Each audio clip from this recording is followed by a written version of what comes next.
हे आमा नेपाल तिमीलाई संसारकी राम्री बनाउला, यो कोटी जन मिलेर सुसारु गर्दै जाउँला। ल सबैलाई नमस्कार है। फेरि पनि यहाँहरु जहाँ भए पनि सुरक्षितै हुनुहुन्छ होला। अहिले सबभन्दा यो मुख्य कुरा कोरोनाको जुन महामारी छ यसमा हामी सुरक्षित हुनु नै सबभन्दा महत्त्वपूर्ण कुरा छ।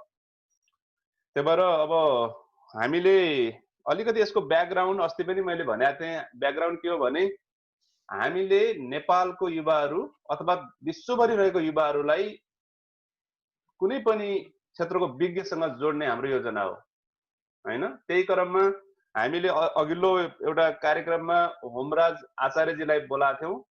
उहाँले बोलाइसकेपछि आज एउटा मलाई मेसेज पठाउनु भएको छ। त्यसमा के लेख्नु भएको छ भने मे 31 को मेरो प्रस्तुतिपछि नेपाल डेनमार्क लगायतका साथीहरूले फेरि डिटेलमा केही विषयहरूमा छलफल गर्न चाहना राखे अनुरूप केही दिन अघि एथिकल अपरेटिङ स्ट्र्याटेजी, मार्केटिङ, औद्योगिक स्वच्छता र अकुपेसन सेफ्टी लगायतका विषयमा विस्तृत प्रस्तुति गरियो। अब हेर्नुस्, एउटा हाम्रो चाहिँ यो कामको कम्तीमा एउटा राम्रो संकेत देखियो हैन। एकअर्कालाई साथीहरूले चिन्ने अवसर पाउनुभयो। यहाँ हुनुहुन्छ एउटा प्रभात खनालजी हुनुहुन्छ, सरी प्रभात किरणजी हुनुहुन्छ। उहाँले होमराज आचार्यजीको बारेमा कुरा गर्नुभएको थियो। मैले चाहिँ होमराजसँग पनि कुरा गरेँ अनि एकअर्कालाई जोड्ने काम हामीले सोचेको कुरा एउटा त्यो दिशातिर अगाडि गयो हैन। अब त्यो हामीले सोचेको प्लान अनुसार नै अगाडि बढेको देख्दाखेरि खुसी पनि लागिरहेछ।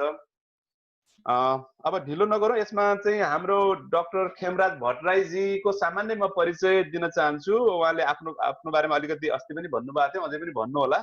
मैले यो फेसबुकबाट साभार गरेको छु। उहाँ चाहिँ कास्की नेपालबाट अनि उहाँले पढ्नु भएको सायद पीएचडी गर्नुभएको युनिभर्सिटी अफ बर्गन जर्मनीबाट हो। अनि नेपालमा former scientist, joint secretary at ministry of forest and soil conservation. अनि उहाँले चाहिँ क्यानाडामा पनि काम गर्नुभएको छ, शेरिडन कलेज ब्र्याम्पटन क्यानाडामा। अहिले चाहिँ गोर्खा अर्ग्यानिक हर्बल फार्मको ओनर र म्यानेजिङ डाइरेक्टर हुनुहुन्छ। त्यसै गरी उहाँ चाहिँ हिमालयन रिसोर्स एन्ड डेभलपमेन्ट सेन्टरको एक्जिक्युटिभ डाइरेक्टर अनि गोर्खा आयुर्वेद कम्पनी प्राइभेट लिमिटेडको डाइरेक्टर। मैले छोटो परिचय यतिमा गरेँ। र अर्को कुरा थप्न के चाहे भने उहाँ एकदम सहृदयी, उहाँ र मेरो विचार धेरै हदसम्म मिल्छ। किन भन्दाखेरि हामीले गर्न खोजेको कुनै एउटा पैसा मात्रै कमाउने भन्ने हाम्रो सोचाइ होइन। कसरी समाजलाई पनि राम्रो हुन सक्छ र पर्यावरणलाई पनि कसरी राम्रो हुन सक्छ त्यस्तो किसिमको बिजनेस मोडलको बारेमा हामी छलफल गर्छौं। त्यो भएर उहाँ एउटा सहृदयी विद्वान हुनुहुन्छ। अब उहाँलाई नै मैले निमन्त्रणा गर्न चाहे। भट्टराईजी, अब यहाँको पालो सामान्य परिचयदेखि लिएर नमस्कार सुरु गर्नुपर्ने हो। हजुर नमस्कार। म खेमराज भट्टराई, म प्रोफेसनल्ली बोटानिस्ट हुँ भन्नु पर्यो है। मेरो पीएचडी बायोडाइभर्सिटीमा हो। अनि मैले पीएचडी गरेको युनिभर्सिटी अफ बर्गेन हो कि नर्वेबाट हो। र पहिला म हाम्रो जाने डाक्टर साहबसँग सोधेँ, हामी कसरी अस्तिकोबाट सुरु गरौँ कि अलि कसो गरौँ होला? अलि अगाडिबाट गरे पनि हुन्छ। यहाँको फ्लोर हो। अब यहाँले जसरी गर्नुहुन्छ हामी खुसी नै छौँ। अब यो कुराकानी मैले खास स्पेशल त्यस्तो प्रिपरेसन केही पनि गरेको छैन। यहाँ कस्तो आयो भन्नु म अब अस्तिका जस्तै सुरु गरौँ है। हजुर, अनौपचारिक डाक्टर साहब यो, त्यही भएर केही छैन त्यस्तो प्रिपरेसन गर्न। हजुर, सबै साथीहरूलाई मेरो तर्फबाट स्वागत छ। र तपाईँहरूसँग तपाईँहरू विभिन्न ठाउँमा रहनु भएको छ। तपाईँहरूसँग जोडिन पाउँदा मलाई पनि एकदम खुसी लागेको छ। यो जुन जोडिने कुराहरू एउटा वेबिनारमा मात्रै लिमिट नहोस्, पछि पनि विभिन्न कामहरूमा, विभिन्न चाहिँ प्रोफेसनल कुराहरूमा सहकार्य होस्, छलफल होस्। यो जुन त्यसले गर्दा अझ रमाइलो बन्दै जाओस् भन्ने खालको म चाहन्छु। र मेरो ब्याकग्राउन्ड भनेको म बोटानिस्ट हुँ। त्यसपछिबाट मैले नेपालमा 24 वर्ष निजामती सेवा अन्तर्गत वन मन्त्रालयको वनस्पति विभाग अन्तर्गत रहेर काम गरेँ विभिन्न पोजिसनमा। त्यसपछि थर्ड क्लासदेखि फर्स्ट क्लासमा काम गरियो। र अनि मैले 2072 सालमा अब नेपालमा काम गरियो, यहाँ पनि भयो। त्यसपछिबाट अनि त्यहाँ पनि फेरि आफूले चाहेको ठाउँमा म वनस्पति विभागको टिसी भएर म अलिकति एडभेन्चर टाइपको मान्छे, अलिकति अरू धेरैको नेचर के हुन्छ भने अर्काले खनिदिएको बाटो अथवा चाहिँ ट्र्याकमा हिँड्नु खोज्ने, म आफ्नो ट्र्याक खनेर अरू पनि मेरो ट्र्याकमा हिँडुन् भन्ने खालको स्वभावको मान्छे भएको म जहिले गएर पनि। यस्तो मान्छेलाई के हुँदो रहेछ भने नि यो अलिकति सङ्घर्ष गर्नुपर्ने कुराहरू पनि हुँदा रहेछन्। र अनि मैले त्यसपछिबाट 2072 सालमा वनस्पति विभागको डिजी भनेको म वनस्पति विभागको डिजी भएर मैले यस्तो यस्तो गर्छु भनेर म यसरी म लगभग जाने युरोप अमेरिका सबै ठाउँमा गएर पढेर त्यसको लागि म प्रिपेयर भएर मैले जाने एउटा समृद्धि यो जडीबुटी वनस्पतिबाट यो देशलाई धेरै कुराहरू गर्न सकिन्छ। म त्यहाँ जाने त्यहाँ गएपछि मात्रै गर्न सक्ने जस्तो मैले पाएँ। र किनभने नेपालमा आफ्नो हातमा अधिकार गर्ने डिसिजन गर्ने पावर र त्यो चेकमा सही गर्ने कुरा हुन्छ नि, त्यो नभइकन नेपालमा केही गर्न सकिँदैन। तपाईँले आफूले चाहेको, अब तपाईँसँग त बुद्धि त छ, अब तपाईँले यसो गर्नुपर्छ भने चाहिँ तपाईँको जुन मान्छे अगाडिको मान्छे हो अथवा कार्यालय प्रमुख भनौँ अथवा बोस भनौँ, कसैले पनि कसैले टेर्दैन। त्यस कारण चाहिँ आफूले देखेको भिजन भनेको आफ्नो हातमा पावर गर्नु र इम्प्लिमेन्टेसन गर्न सक्ने मैले माने। र वनस्पति विभागको डिजी हुने मेरो जाने विचार पनि हो। मैले जाने मेरो अधिकार लिन पाउनु पर्थ्यो, त्यहाँ अलिकति धाँधली भयो। त्यसपछिबाट अनि मलाई त्यहाँबाट अनि मेरो खैर जाने छोरछोरीहरू उता क्यानाडा थिए, म अब क्यानाडामा गएर प्रोफेसर हुनुपर्छ अब त्यहाँ गएर भनेर हुन्छ नि सबै खालको पब्लिकेसनहरू थियो, कमसेकम त्यहाँ गएर काम गर्छु भनेर म गएँ। त्यहाँ गएपछि मैले सोचे अनुसार पनि भएन। त्यहाँ गएपछि मलाई देशको माया उपद्रो लाग्यो। र अनि मैले नेपालमा त्यहाँ गएपछि झन् त्यहाँको स्कोपहरू, नेपालको स्कोपहरू यस्तो गर्न पाए हुनु, यहाँ पनि स्कोप, यो पनि यता पनि स्कोप देखियो, उता पनि स्कोप देखिएर म फेरि 2 वर्षपछि रिटर्न नेपालमा आएँ। र अब मैले त म एउटा बोटानिस्ट पनि, अनि म जाने यो गोर्खा आयुर्वेद कम्पनीको एउटा वान अफ द प्रमोटर पनि भएको हुनाले नेपालमा यो जाने जडीबुटी वनस्पतिको समृद्धि निकै छ भन्ने खालको कुराहरू मैले रियलाइज गरेँ। र रियलाइज गरेपछि मैले त्यसै अनुसार यो वनस्पतिबाटै केही जाने हामीले गर्न सकिन्छ। हामीसँग जाने यो जुन छ नि क्लाइमेटिक कन्डिसनहरू अथवा जाने यो संसारमा पाइने सबै खालको हावापानी भनौँ न, ट्रपिकलदेखि सब ट्रपिकल, टेम्परेट, अल्पाइन खालको जाने यो 250 किलोमिटरको जाने एउटा जुन अल्टिट्युडल ट्रान्जेक्ट छ अथवा ग्रेडियन्ट छ, त्यसमा संसारभरि पाइने हावापानी, यो संसारभरि पाइने हावापानी भएको हुनाले हामीले त संसारकै महत्त्वपूर्ण कुराहरू, हाई भ्यालु कुराहरू हामीले यहाँ खेती गर्यौँ भने हामीले जाने नेपालमा पनि समृद्धि ल्याउन सकिन्छ, यो एउटा देशलाई नै मोडल गराउन सकिन्छ भन्ने तरिकाले मैले आएर त्यसै अनुसारको यो गोर्खा अर्ग्यानिक हर्बल फार्म दर्ता गरेर विगत अब झन्डै अब 3 वर्ष लाग्न थाल्यो। हामी त्यसमा काम गरेर जडीबुटीको फार्मिङ हामी सुरु गर्यौँ, हामी खेती गरियो। अब यो जडीबुटीमा किन गइयो भन्नुहुन्छ भने अस्ति पनि मैले भनेको थिएँ, जडीबुटीको सेक्टर भनेको यो हर्बल क्रपको सेक्टरले पनि संसारमा एउटा इन्डस्ट्रीको रूप लिएको छ, एउटा कृषिको वान अफ द सेक्टर भएको छ। जस्तै जडीबुटी भन्दाखेरि हामी केलाई भन्छौँ भन्दा तीनटा क्याटेगोरीको वनस्पतिलाई हामी जडीबुटी भन्छौँ। त्यसमा तीनटा क्याटेगोरी छ। एउटा क्लासिकल वनस्पतिहरू अथवा क्लासिकल जडीबुटीहरू, जुन जडीबुटीबाट हामी औषधिहरू निर्माण गर्छौँ, औषधिहरू बनाउँछौँ भन्ने मतलब हाम्रो जाने जडीबुटी भन्नाले आयुर्वेदिक सिस्टममा मेडिसिनमा हामी जे जसलाई जडीबुटी भन्छौँ ती आयुर्वेदिक जडीबुटीहरूलाई हामी चाहिँ यहाँ मैले क्लासिकल जडीबुटी भन्नु पर्ने। अर्को सेक्टर भनेको एसेन्सियल आइलको सेक्टर। एसेन्सियल आइलहरू भनेको तपाईँहरूलाई थाहा होला, यो सिट्रोनेला, कामालुदा अनि मेन्था, क्यामोमाइलहरू, यिनीहरूबाट तेल निकालेर त्यो अहिले तराईतिर यसको खेतीहरू गर्न सुरु छ। यसबाट तेल निकालेर त्यो तेलको स्कोप बाहिर एक्सपोर्ट गर्न सकिन्छ। त्यसको एउटा त्यो जुन सेक्टर छ त्यो सेक्टर अलि ग्रोइङ भइरहेको अवस्था छ। अनि अर्को जाने एकदम भर्जिन सेक्टर के हो भन्नुहुन्छ भने यहाँ अस्ति पनि त्यसलाई अलिकति कुरा त मैले अस्ति पनि निकालेको थिएँ।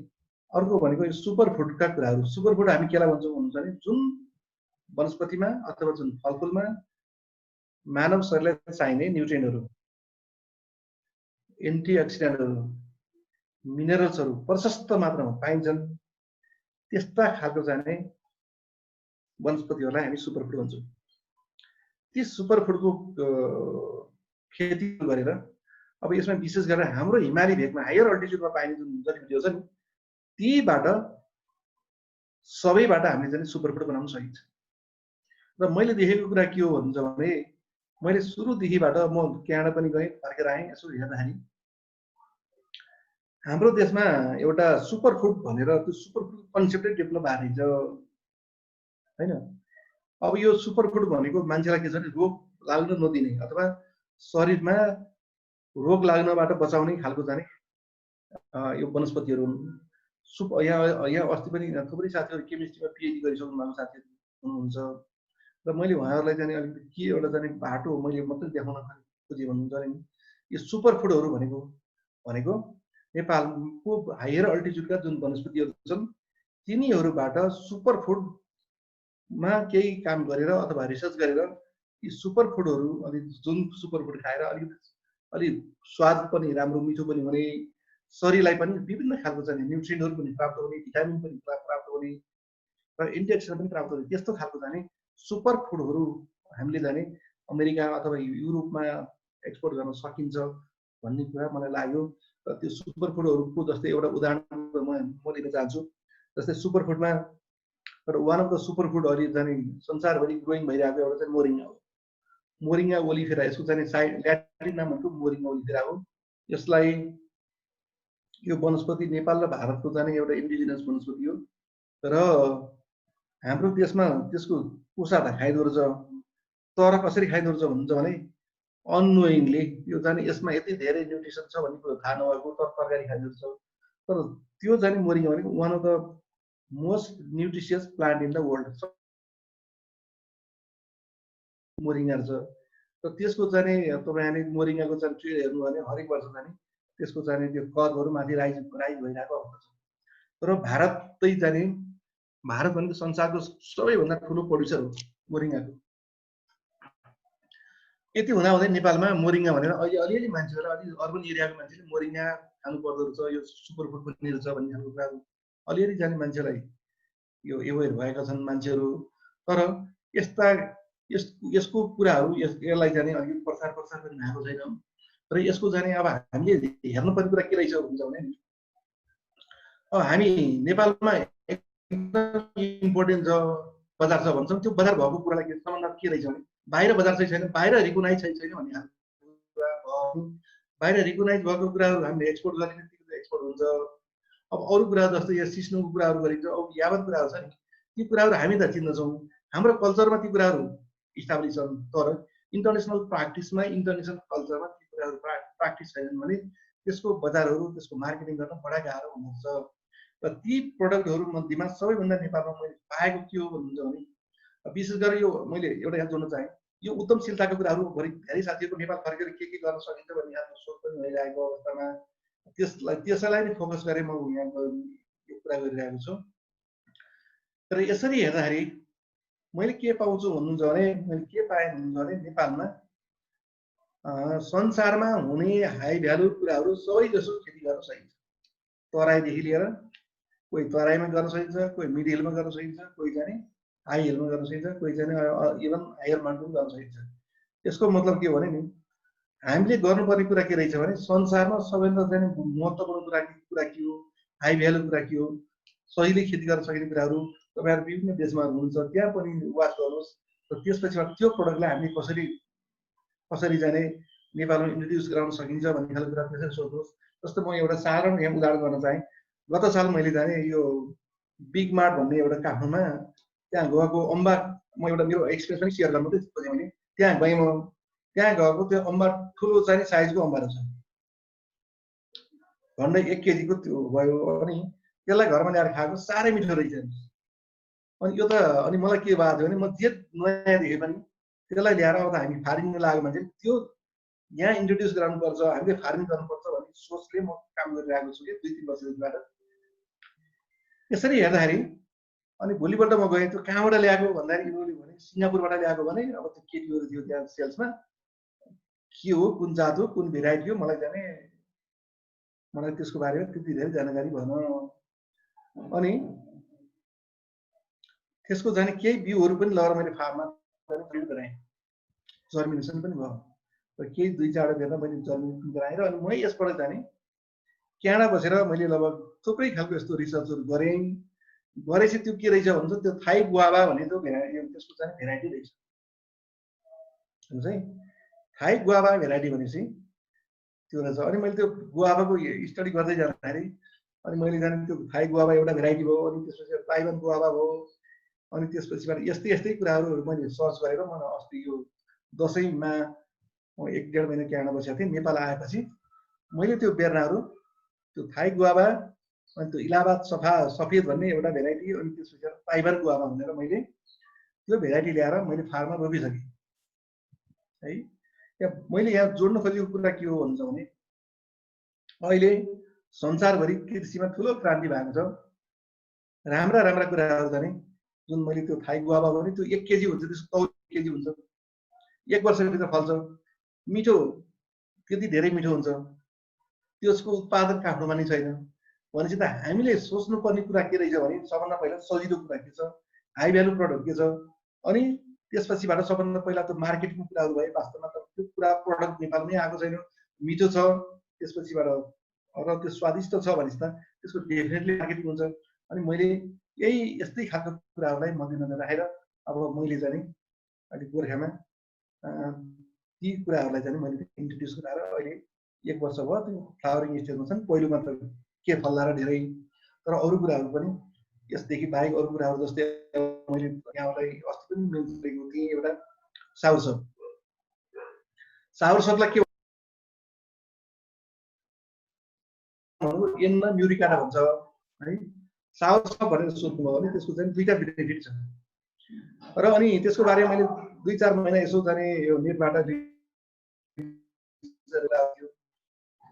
त्यो नेपालमा हुन्छ कि हुन्न भन्ने खालको कुराहरू मैले अध्ययन गर्दै जाँदा त्यसको चाहिँ क्लाइमेट कस्तो छ, ह्युमिड ट्रपिकल र ह्युमिड सब ट्रपिकल टाइपको क्लाइमेटमा त्यो चाहिँ साउरसप हुँदो रहेछ र त्यसलाई चाहिँ क्यान्सर किलर पनि भन्दो रहेछ।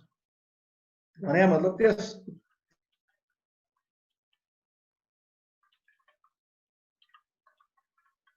त्यसको सेवन गरे विश्वास छ र त्यसको चाहिँ पात भनेको एन्टी क्यान्सर टीको रूपमा प्रयोग हुँदो रहेछ र त्यसको चाहिँ ओरिजिन हो यो चाहिँ मेक्सिको, ग्वाटेमाला अनि यो होन्डुरसतिरको चाहिँ ल्याटिन अमेरिकन कन्ट्रीमा त्यो ओरिजिन हुन्छ। र त्यसपछि मैले पहिलोचोटि त्यसलाई नेपालमा इन्ट्रोड्युस गराएँ। अनि मलाई त्यो फल्ला कि नफल्ला भन्ने कुरा थियो, लिटरेचरहरू हेर्दाखेरि त त्यो फल्ने खालको मैले मानेको थिएँ।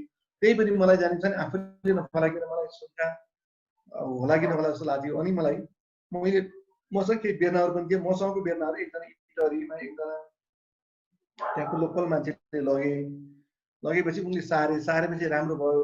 राम्रो भएपछि उनको जाने छिमेकीले त्यो बेर्ना त्यो उनका रुख रहेछ, त्यो रुख के रहेछ भने क्यालिफोर्नियाबाट पठाएको अरे त्यो रुख, त्यो बेर्ना पठाएको। त्यसपछि 2-4 वर्ष त त्यहाँ जाने त्यतिकै रहेछ, गमलामा रहेछ, गमलाबाट अनि त्यसपछिबाट अलिकति अर्को ठाउँमा ट्रान्सप्लान्ट गरेपछि त्यो फलेपछि उहाँहरूलाई के भएको छ, खाने हुने कि होइन भन्ने खालको भ्रम भन्छ। अनि मैले आएर मसँग उहाँहरूले सोध्नुभयो यो यस्तो यस्तो छ, तपाईँले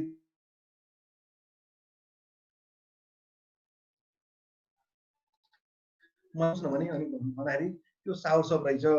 त्यसपछि ल यो फलानु चिज हो, यो चाहिँ यो राम्रो कुरा हो भन्ने खालको कुराहरू भयो। र त्यसपछिबाट त्यसले पनि के प्रमाणित गर्यो भने त्यो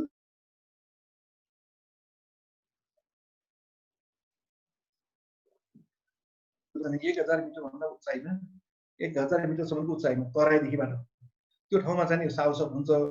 र तराईमा हामीले जान्छ नि तराईको भूभागमा विशेष गरे पनि अझ यो नदीको जुन चाहिँ अलिक त्यसलाई ह्युमिड ट्रपिकल र ह्युमिड सब ट्रपिकल टाइपको हाइड्रोपानी चाहिने भएकोमा जस्तै कर्णालीको नदीको तीरतिर अथवा यस्तै नदीको किनारमा फर्स्ट क्लास हुन्छ, नारायणी नदीको तीरतिर अथवा यस्तै कोशीको तीरतिर यसरी यस्तो किसिमको रिभर कोरिडोरहरूमा अथवा रिभर बेसिनहरूमा एकदम राम्रो हुने। अनि त्यो त्यति पेरिसेबल पनि होइन, फेरि त्यसको जाने मार्केट भनेको यो युरोप र अमेरिकामा त्यसको जाने उता मेक्सिकोबाट ल्याटिन अमेरिकाबाट आउँदो रहेछ। ती तिनको जाने मेरो विचारमा 500 बोट मात्रै जाने त्यसको जाने भनौँ अथवा क्यान्सर किलर भनौँ त्यसको मात्रै खेती गर्ने भने पनि एउटा राम्रो खालको व्यवसाय हुन्छ। र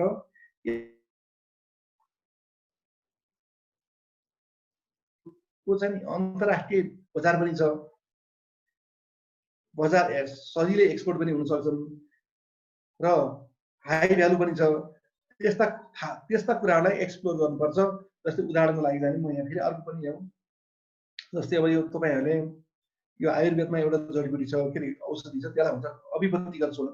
अभिपत्तिकरमा एउटा जडीबुटी हुन्छ निशोध भन्ने। त्यो निशोधको जाने बोटानिकल नाम हो अथवा साइन्टिफिक नाम हो अपरकुलिना टर्फेटा भन्छ। नेपालमा सबैभन्दा बढी ठुलो आयात भने जडीबुटी हो है। निशोध अलिअलि जाने यो तराईतिर अलि फाटाफुट्टो रूपमा तराईतिर निशोधको खेती गर्न सकिन्छ। निशोधलाई खेती गर्ने भने अथवा मैले यहाँ भन्न खोजेको निशोधको कुराहरू मात्रै होइन, हाम्रो नेपालमा ट्रपिकल अथवा गर्मी हावापानीमा हुने जडीबुटीहरूको हामीले नेपालमा खेती गर्न सक्छौँ भने ती जडीबुटीहरू भनेको हाई भ्यालु छन्, जसको मूल्य 500 रुपियाँ भन्दा बढी पर्छ र खेती मूल्य हाई भ्यालु पनि छ। 1 वर्षभित्र रिटर्न पनि हुन्छ। तराईमा पनि खेती गर्न सकिन्छ। अनि यसले गर्दा तराईमा खेती गर्न सकिन्छ भन्ने कुरा के हो भने तराईमा टेक्नोलोजी के छ भने अलिकति एप्लाई गर्न मेकानाइज गर्न सकिन्छ अथवा त्यहाँ जोत्नलाई त्यो गोरु जोत्नु पर्दैन, अलिक त्यहाँदेखि ट्र्याक्टर लगाउन सकिन्छ, अलिक ठुलो स्केलमा गर्न सकिन्छ। ती जुन कुराहरू जुन तराईमा फार्मिङ गरिन्छ त्यो तराईको फार्मिङलाई हामीले अलिक कमर्सियलाइज तरिकाले अलिक बढी स्केलमा गर्ने भने त्यसलाई हामीले बाहिर निकासी गर्न पनि सकिन्छ। यसरी मैले यहाँ देखेको विशेष गरेर साथीहरूको पनि अब नेपालमा मैले यसको देखेको एउटा त नि फलफुलको हो एउटा, अनि अर्को भनेको जडी हैन। अब यो फलफुलमा पनि थुप्रै खालका फलफुलहरू अहिले बजारमा अहिले जाने खाना पाइन्छ अथवा आइरहेका छन्। अनि अहिले विशेष गरेर अहिले जाने यो नेपालको मार्केटहरुमा अथवा नेपालको जाने यो किसानहरुमा यो एकदम हाइली पपुलर भएर गएको छ त्यो चाहिँ ड्रागन फ्रुट। यो ड्रागन फ्रुट भनेको त यसको ओरिजिन त मेक्सिको भएको थियो। मेक्सिकोबाट बिस्तारै यो एसियातिरबाट पनि नेपालतिर अहिले आइरहेको अवस्था छ र अहिले नेपालको बजारमा गत सालदेखिबाट जुन भियतनामबाट जुन ड्रागन फ्रुट आएको छ र 1 केजीको 400-500 अनि पहिला त 1200-1300 पनि बिक्री हुन्थ्यो। यो ड्रागन फ्रुटको चाहिँ स्कोप के लाग्छ भने ड्रागन फ्रुट अनि यदि हाम्रो उत्तरतिरको नाकाहरू चाहिँ खुल्यो भने ड्रागन फ्रुट चिपोतिर पठाउन सक्ने सम्भावना पनि छ। ड्रागन फ्रुटको चाहिँ एकदम त्यो लाइफ साइकल एकदम छोटो हुने, 1 वर्ष सके राम्रो बेर्न भने 1 वर्षभित्र चाहिँ त्यसको चाहिँ खेती गर्न सक्ने, नत्र 2 वर्षभित्र त्यसको खेती गर्न पनि सकिन्छ। के अरे त्यसलाई फल प्राप्त गर्न सकिन्छ र त्यसपछिबाट यसको जाने जुन प्रोडक्सन छ प्रोडक्सन पनि राम्रो छ, एकदम इजी क्रप छ। त्यसले गर्दाखेरि एउटा पोटेन्शियल क्रपहरू भनेको पोटेन्शियल क्रपमा चाहिँ एउटा जाने ड्रागन फ्रुट पनि हो। अनि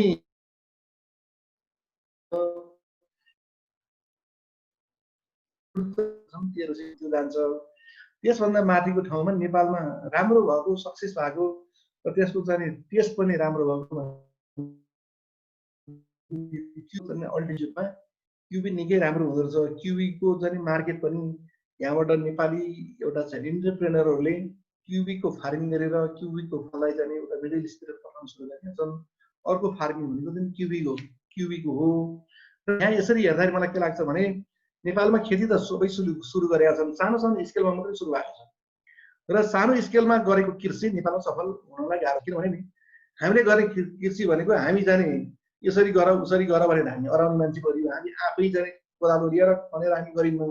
हामीले जाने मान्छे राख्नु पर्यो, म्यानेजर हुनु पर्यो, त्यो म्यानेजरको एसिस्टेन्ट म्यानेजर हो, अनि त्यसमा कामदारहरू भए, यस्तो चेन अफ जाने एउटा जाने चेनमा हामी काम गराउँदाखेरि यो लागत भनेको के रहेछ नेपालको जुन एउटा फार्मिङ टेक्नोलोजी छ अनि यहाँको ल्यान्ड छ, जुन स्केल छ, यो चाहिँ सस्टेन हुन बडा गाह्रो हुन्छ। त्यसले गर्दाखेरि तपाईहरु आएर नेपालतिर खेती गर्न चाहना छ, खेती गर्ने विचार छ भने कहिले पनि 100 रुपैयाँ भन्दा घटीको कल्पना नगर्नु होला है।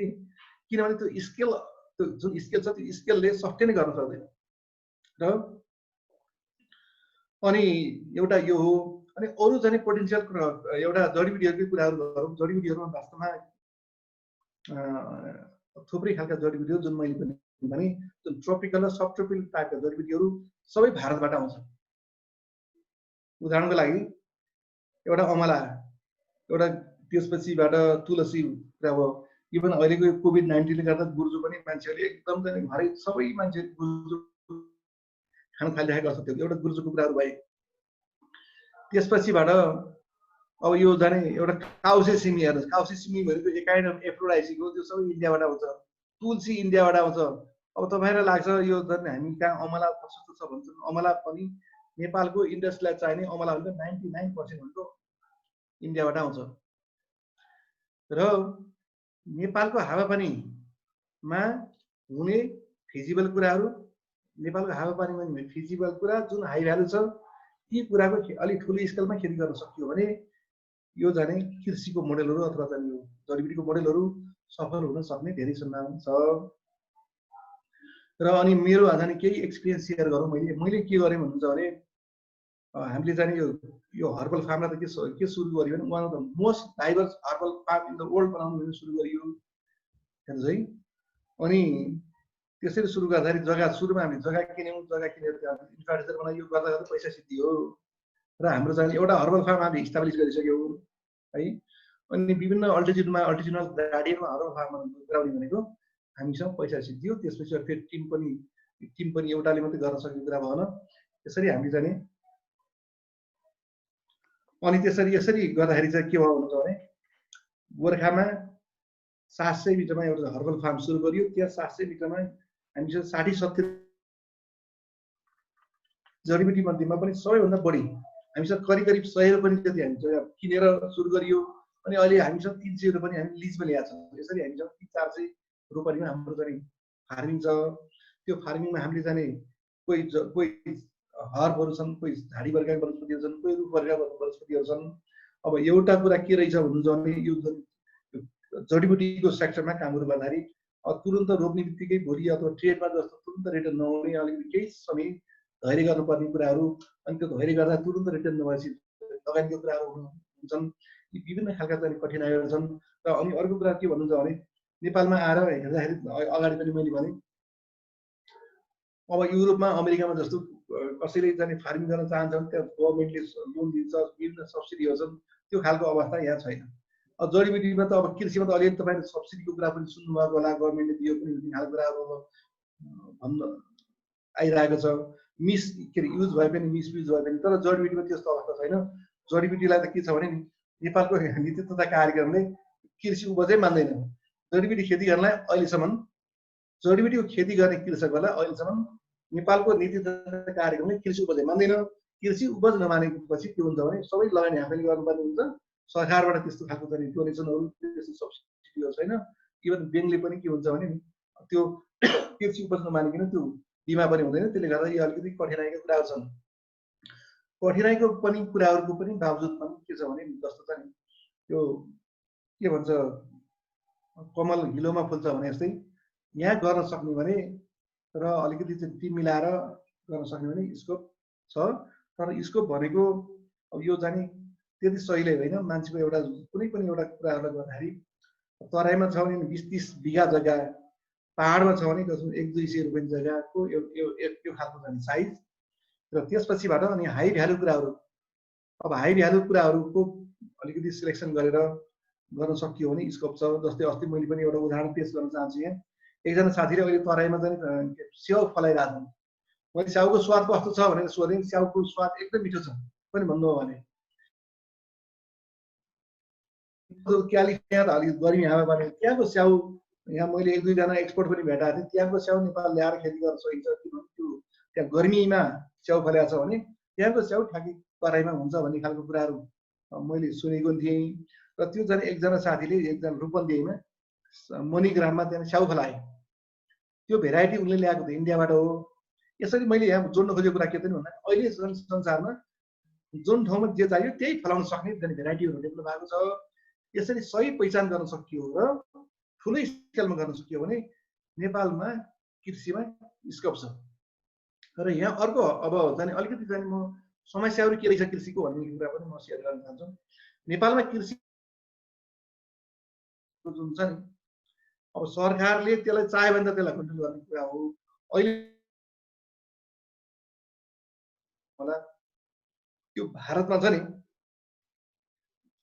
हाम्रो ओपन बोर्डरले गर्दा सबै प्रोडक्ट भारतबाट आउने।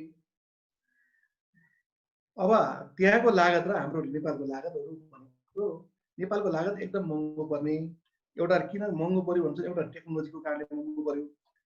अनि त्यहाँ हाम्रो भन्दा त्यहाँ उपलब्ध बिउ बिजनहरू अलि हाई भेराइटीको, अलि हाइटेक भेराइटीको छ, अथवा चाहिँ इम्प्रुभ भेराइटीको छ। हाम्रो अलि लो क्वालिटीको चाहिँ बिउ बिजनहरू हुने, र त्यहाँको चाहिँ एग्रिकल्चरमा हाइली सब्सिडाइज छ। सब्सिडाइज छ भनेपछि मतलब एकदम चाहिँ किसानको लागत ज्यादै न्यून हुन्छ। यहाँ कृषकको चाहिँ 100मा 100% लागत पर्छ, त्यहाँ भनेको लगभग 10-12% भनौँ, अब एक्ज्याक्टली त 10-12 त नभनौँ, त्यस कृषकको आफ्नो लगानी थोरै पर्छ। त्यो थोरै परेको हुनाले त्यसको जुन त्यहाँको प्रोडक्सन छ ठुलो स्केल, हाम्रो भन्दा ठुलो स्केल, हाई टेक्नोलोजी, र त्यसपछिबाट अनि सब्सिडाइज भएको हुनाले त्यो प्रोडक्टहरू नेपाल आउनु भएको हुनाले नेपालको प्रोडक्टले त्यो प्रोडक्टसँग कम्पिट गर्न गाह्रो हुन्छ। र समस्या यही हो कृषिको। र यहाँ कसरी जानुपर्छ भन्नुहुन्छ भने यो कृषक एउटा दुईटा सानो स्केलको होइन, यहाँ गर्नुपर्ने भनेको हामी इन्डियाको भन्दा पनि राम्रो क्वालिटीको पनि हामी दिन्छौँ। राम्रो क्वालिटीको चाहिँ इन्डियाको क्वालिटी हामी कम्पिट गर्न सक्छौँ। त्यो भन्दा पनि राम्रो क्वालिटीको हामी चाहिँ उत्पादन गर्छौँ भनेर त्यो एउटा चाहिँ प्लान गरेर चाहिँ खेती गर्नुपर्छ अथवा फार्मिङ गर्नुपर्छ एउटा कुरा। र अनि त्यो गर्नलाई के हुनुपर्छ भने ठुलो स्केलको हुनुपर्छ। र यसै कुरालाई हामीले चाहिँ मध्यनजर राखेर हामीले चितवनमा लास्ट इयर यो चितवनको जिरोना भन्ने ठाउँमा हामीले 10 बिघामा हामीले मेवा फार्मिङ गरेका थियौँ। रेल लेडी पपाया भनेको जुन ताइवानले डेभलप गरेको भेराइटी हो। त्यसमा अहिले के भइदियो भन्नुहुन्छ भने त्यसमा थुप्रै खालको समस्याहरू भए। मेन समस्या त त्यो छ, यहाँ लकडाउनमा पानी हाल्न जान पाइएन। अलि त्यो पानी हाल्ने खेताला आउँदाखेरि पुलिसले पक्रेर लगेर राखिदिएछ। पानी 1 महिनासम्म सुक्खा भयो, हाम्रो मेवा एकदम बिग्रियो। अहिले हामीलाई चाहिँ मेवामा त त्यो लगानी थियो, लगानी डुब्यो जस्तो लाग्छ। अब त्यसपछि उत्पादन त थाहा छैन, एकदम हाम्रो चाहिँ उत्पादन एकदम वर्स्ट क्वालिटीको भयो, किनभने 1 महिना त पानी नै पाएन। यस्ता समस्याहरू छन्। यस्तै समस्या च्यालेन्जहरू आउँछन्। यो च्यालेन्जलाई पनि हामी चाहिँ यसलाई चाहिँ हामी योबाट पनि हामी चाहिँ ओभरकम गर्न सकिन्छ भन्ने के अरे एउटा प्लान गरेर अगाडि बढ्ने हो। अनि तपाईँहरू चाहिँ नेपाल फर्कनुभन्दा पूर्व एउटा टिम निर्माण गरेर, अब एउटाले मात्रै के हुन्छ भन्नुहुन्छ भने यस्ता थुप्रै च्यालेन्जहरू आउँछन्, पैसाको लगानीका कुराहरू छन्, विभिन्न खालका समस्याहरू आइपुग्छन्। अनि अर्को कुराहरू भनेको एक्सपर्टिजको कुराहरू जस्तो छ नि, नेपालमा कुनै पनि समस्या पर्यो भने तपाईँलाई सोध्ने ठाउँ यो मेरो के रोग लाग्यो, यो के भएको भनेर सोध्ने ठाउँै हुन्न, त्यस्तो एक्सपर्टिज पाउनु पाइन्न। उदाहरणको लागि नेपालमा तपाईँले हाँस्नु होला है, नेपालमा माटो जात्ने ठाउँै छैन। हाम्रो चाहिँ किन भन्नुहुन्छ भने हामीले चितवनमा अब यहाँ नेपालमा त यो जाने यो पिएचले जाँचेपछि नेपालमा माटो जाँच्ने भनिन्छ। मन्त्रीले त्यही भन्छन्, बुझ्छन्, सभासदले त्यही बुझ्छन्। एजे जाने त्यो राम्रो कल्टिभेसन गर्नलाई, फार्मिङ गर्नलाई त हेर्नुहोस्, म्याक्रो न्युट्रियनदेखि माइक्रो न्युट्रियन केको डिफिसियन्सी छ त्यो हाल्यो भने पो बिरुवाले त्यो राम्रोसँग खान पाएर राम्रो फल लाग्छ। हेर्नुहोस्, अब हामीले चाहिँ त्यो मेवा सुरु गर्नुभन्दा पहिला माटो जाँच्ने ठाउँ कहीँ पनि पाइएन।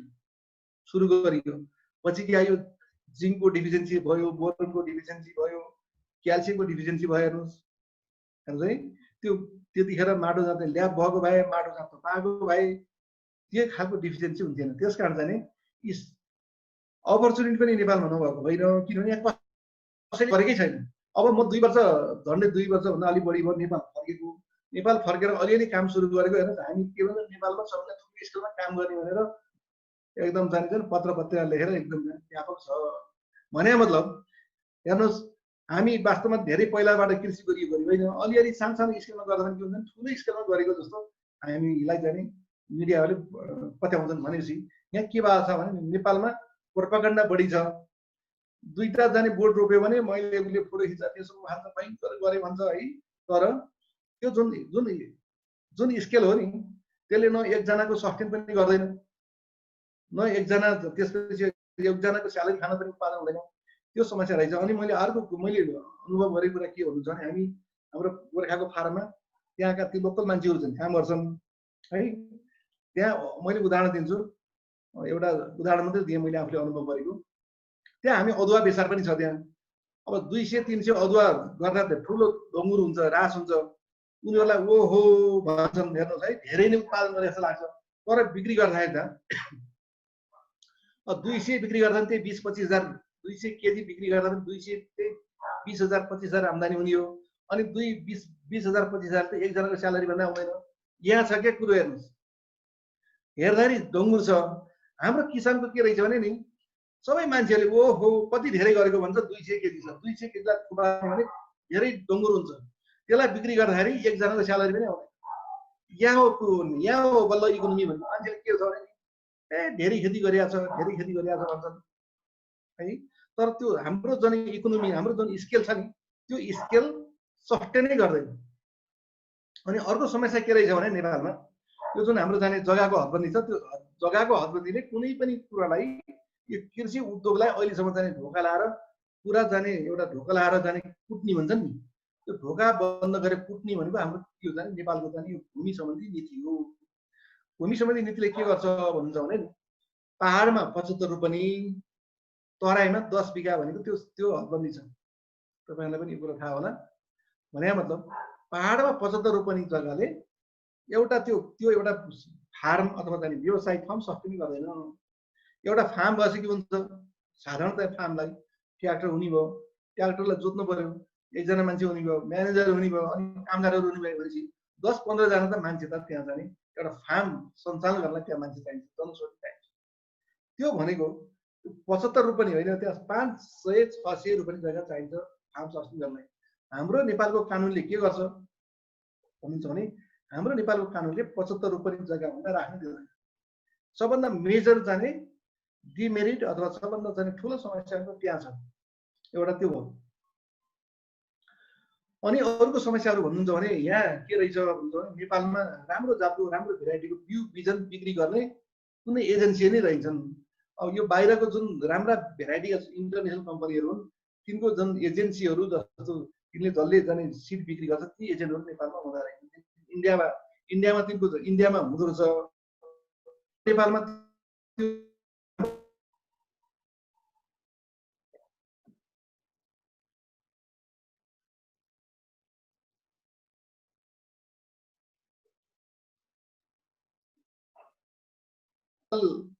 र अर्को यी एउटा कुरा त्यो समस्या, एउटा त्यो ठाउँमा त्यो समस्या छ। कुरा भन्नुहुन्छ भने अनि यो चाहिँ मलहरू छ नि, नेपालमा मल पाइन पनि समस्या नि माने मैले। र अहिले आएर मैले 2 वर्षको रिसर्च गर्दा कुन मल हाल्ने, यो अर्ग्यानिक मल हामी एउटा खोज्दा बल्ल जाने एउटा जाने कम्पनीमा हामीले आइडेन्टिफाई गऱ्यौँ। र टाइममा हामीले जाने चितवनमा अर्ग्यानिक कम्पोस्ट मल हामीले थापाबाटसँग ल्याएका छौँ। हेर्नुहोस् है, यो बिउ बिज इजिली एभाइलेबल छ नि। त्यसपछिबाट अनि फेरि अर्को समस्या के छ भने नेपालमा अहिले यो एकदम जतासुकै यो राष्ट्रिय के भएको छ नि, सहकारीकरण भएको छ। तपाईँलाई कतिको रिलाइज छ। अब तपाईँ एउटा कुनै एउटा फार्म खोल्नुभयो, त्यो कम्पनीमा रूपमा दर्ता गर्नुभयो, त्यसले तपाईँले सिधै मल किन्दै जान पाइन्न, त्यो सहकारी मार्फत जानुपर्ने रहेछ। यी थुप्रै खालका चाहिँ नीतिगत हडलहरू प्रशस्त मात्रामा छ होइन। र हाम्रो डाक्टर साहब हाम्रो टाइम कति भयो आजलाई? अब होइन, अब क्वेसन आन्सरतिर लागौँला छोटकरीमा। अब समराइज गर्दा हुन्छ डाक्टर साहब? हजुर ल ठिक छ। ल त्यसो भए यसलाई म अलिकति बिट मारेर लाग्छु होइन। हजुर, यसरी हेर्दाखेरि नेपालमा समस्याहरू छन्, अवसर पनि त्यत्तिकै छ। किन अवसर छ भन्छ भने यहाँ जे गरे पनि नयाँ हुन्छ है, कसैले गरेकै छैन कि। यहाँ भर्खर सुरु गरेका मान्छेहरू छन्, त्यो कृषि गर्ने मान्छेहरू पनि विशेष गरेर अहिले जाने इजरायल जाने अनि विदेशतिर जाँदाखेरि मान्छेले त्यहाँ गएको फार्ममा काम गरेर ओहो यति दुःख गर्नु भन्नु त नेपालमै गएर पनि उहाँहरूलाई जुन फिलिङ आएर यहाँ सुरु गर्नु भएको छ है। र त्यो सुरु त गर्नु भएको छ, तर त्यही पनि एउटा स्केलहरू भनेको त्यो सानो स्केलमा गर्नु भएको छ। हाम्रो नेपालको रेट अफ रिटर्न र इन्डियाको रेट अफ रिटर्न हेर्दाखेरि मैले के पाएँ भन्छ भने हामीसँग है। जस्तो अब एउटा उदाहरणको लागि छ होइन, तुलसीको प्राइस भनेको इन्डियामा 40 रुपियाँ 50 रुपियाँ जति पर्छ 1 केजीको। हाम्रो नेपालमा उत्पादन गर्नु भने 200 रुपियाँ भन्दा घटीमा कसरी बोल्नै पर्दैन। त्यसले गर्दाखेरि हाम्रो नेपालमा अपर्च्युनिटी पनि छ, सङ्घर्ष पनि धेरै गर्नुपर्छ। तर यो सङ्घर्ष गर्दा पनि यसरी जाने अलिक प्रोफेसनल साथीहरूले एउटा टिम मिलाएर ठुलै स्केलमा गर्नुभयो भने नेपालमा जे गरे पनि स्कोप छ। र अब अहिले आएर जाने हाम्रो मिडल इस्टतिर तरकारी सप्लाई गर्ने जुन एउटा जाने अब एउटा अभियान अथवा भनौँ त्यहाँ चाहिँ सम्भावनाहरू एक्सप्लोर हुँदैछ। त्यो तरकारीका कुराहरू छन्, तरकारीको त्यहाँ त्यता पठाउन सकियो भने त्यसपछिबाट चाहिँ यो क्युबी भयो, अनि अर्को चाहिँ यो ड्रागन फ्रुटहरू भयो, अनि अर्को कुरा यो जुन छ नि यो मतलब मैले अगाडि पनि भने यो साउर छ, यो त्यति पेरिसेबल पनि हुँदैन। यो हार्भेस्ट गरेको 1 महिनासम्म पनि यसलाई चाहिँ यो नकुहिँदो रहेछ, यो यसको सम्भावना पनि छ। यसरी हेर्दाखेरि मैले जाने नेपाल फर्केर गऱ्यो भने दुईटा चाहिँ सेक्टरहरू अलिकति मोस्ट लक्रेटिभ छन्। एउटा भनेको यो जडीबुटीको सेक्टर हो, अर्को भनेको चाहिँ यो फलफुल हो। र जडीबुटीमा सहीले गर्न सक्ने भनेका ट्रपिकल र सब ट्रपिकल हावापानीमा गर्न सक्ने थुप्रै अब लगभग 100 देखि 150 जडीबुटी खेती गर्न सकिन्छ। यी सबै जडीबुटीहरू इन्डियाबाट आयात हुन्छन्। नेपालमा उत्पादन गर्न सकिने भने अलिकति यहाँको चाहिँ क्वालिटी पनि राम्रो हुने, अर्ग्यानिक तरिकाले उत्पादन गर्न सकिन्छ। र नेपालमा झन्डै 80वटा उद्योगहरू छन्। यो 80वटा उद्योगलाई चाहिने भनेको मोस्टली धेरै छ र मेटेरियल इन्डियाबाट आउँछ। एउटा नेपालमा पनि स्कोप भएको सेक्टर भनेको त्यो हो। तर अनि हायर भ्यालुतिर अथवा जाने हाई अल्टिट्युडतिर जाँदाखेरि जडीबुटीमा के गर्न सकिन्छ भन्छ भने यो 2250 लिटरमा जाँदाखेरि यो जाने र इन्टरनेसनल्ली ग्लोबल्ली नै एकदम हाई डिमान्ड भएको कुराहरू भनेको यो सतुवा हो है। सतुवाको 1 केजीको चाहिँ 4000 के अरे 10,000 12,000 पर्छ। र अनि अर्को कुरा भनेको म यहाँहरूलाई यो अगाडि मैले मेन्सन गर्न भुलेछु, त्यो अगारउडको कुरा पनि अस्ति मैले गरेको थिएँ। अगारउड भनेको संसारमा one of the most expensive would हो। नेपालमा तराईदेखि लिएर 1000 मिटरसम्म अल्टिट्युडमा अलि जाने रेनफल बढी हुने ठाउँमा अगारउडको राम्रो सम्भावना हुन्छ। त्यो फास्ट ग्रोइङ ट्री हो र त्यो रुखको चाहिँ उचाइ भनेको 25 देखि 30 मिटरसम्म अग्लो हुन्छ। र त्यसपछि त्यो जुन अगारउड हो, अगारउडको चाहिँ मूल्य प्राइस भन्नुहुन्छ भने त्यसको चाहिँ इन्टरनेसनल मार्केटमा त्यसको चाहिँ 50,000 देखि लिएर 60,000 US डलर पर केजी पर्छ है। र मैले त के भने मैले आएदेखिबाट त्यो भनेको थिएँ नेपालमा त्यो कुराहरू जाने नेपालको जाने यो नेताहरूमा त्यो खालको जाने बुझाइको कमी भएको हुनाले सरकारको नीति तथा कार्यक्रममा ती कुराहरू आउँदैनन्। त्यस्ता हाई भ्यालु कुराहरू हामी पनि यहाँ छ। सरकारले जुन नारा ल्याइदिइरहेछ नि समृद्ध नेपाल सुखी नेपाली बनाउने भन्ने कुरो, अब समृद्ध नेपाल सुखी नेपाली त बनाउने, के रोपेर बनाउने भन्ने कुरो होइन। सरकारसँग कुनै भिजन पनि छैन, कुनै आइडिया पनि छैन। जस्तै एउटा प्रडक्ट के हो भन्नुहुन्छ भने यो अगारउड हो। अगारउड भनेको जस्तै तपाईँले चाहिँ गुगलमा सर्च गर्नुहोस्, यो चाहिँ यो इभन इन्डियादेखि लिएर बङ्गलादेशमा पनि, त्यसपछिबाट अनि यो इन्डोनेसिया, लाओस, थाइल्यान्ड अगारउडको फार्मिङ सुरु गरिएको छ। र नेपालमा पनि अगारउड हुने सम्भावना देखियो। अगारउड राम्रो भयो। हामीले पनि म अस्ति एकजना कृषकले 1 वर्षमा 1 मान्छे भन्दा अल्को लाग्छ भन्दा धेरै जाने कमर्सियली इम्पोर्टेन्ट भएको जाने स्पेसिस भनेको यो अगारउड हो। यसको जाने हावापानी भनेको गर्मी हावापानी तर बढी रेनफल भएको ठाउँमा यसको खेती गर्न सकिन्छ। र त्यसपछि अब यसको जाने फेरि मार्केट भन्नु चाहिँ तपाईँले अलिकति गुगलमा सर्च गर्नु होला।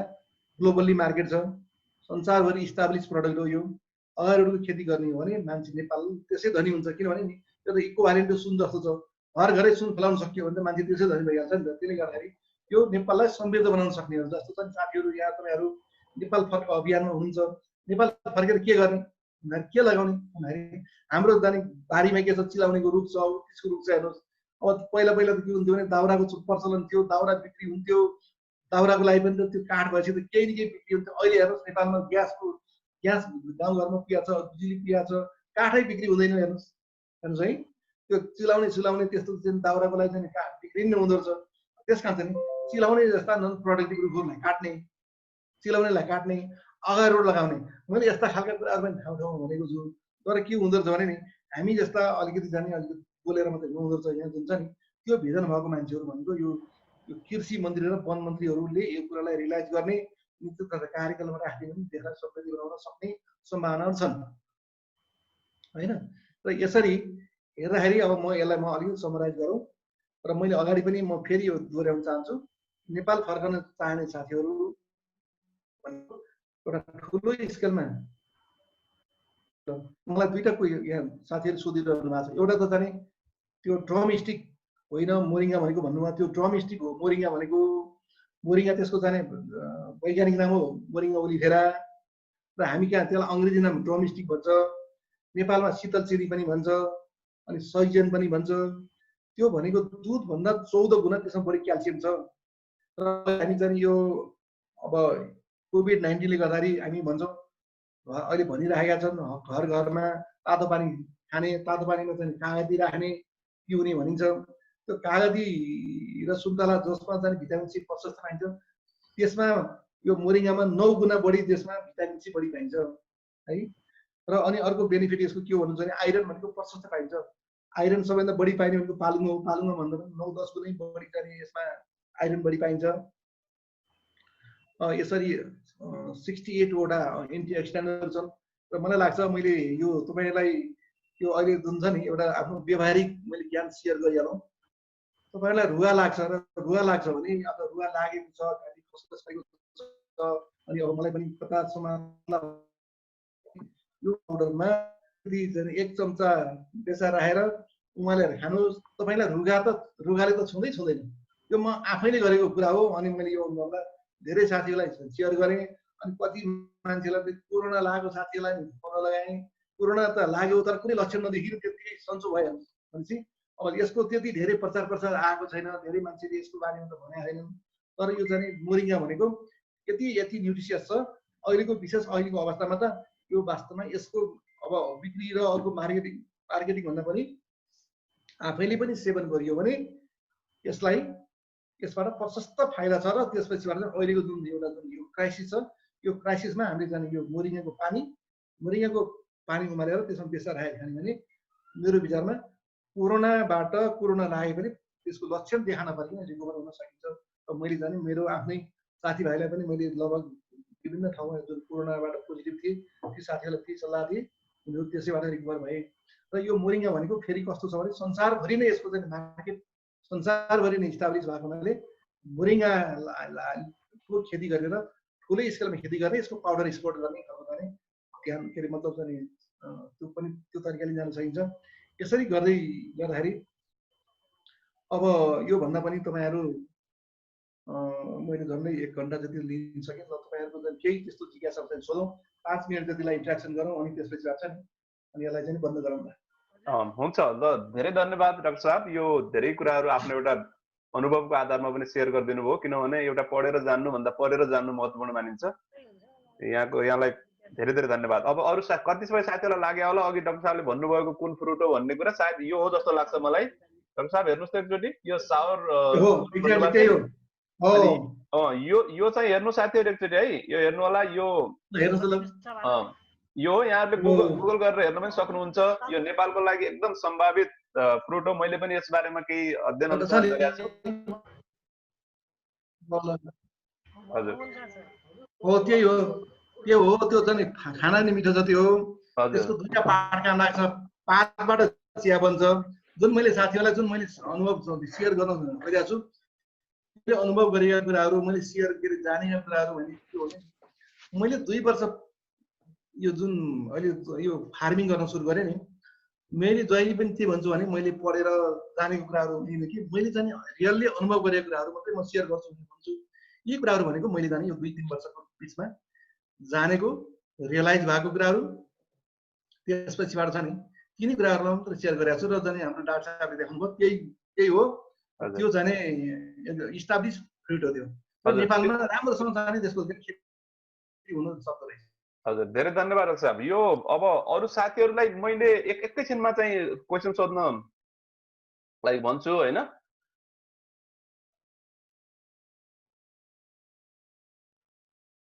त्यसमा कनेक्सन भएको छ।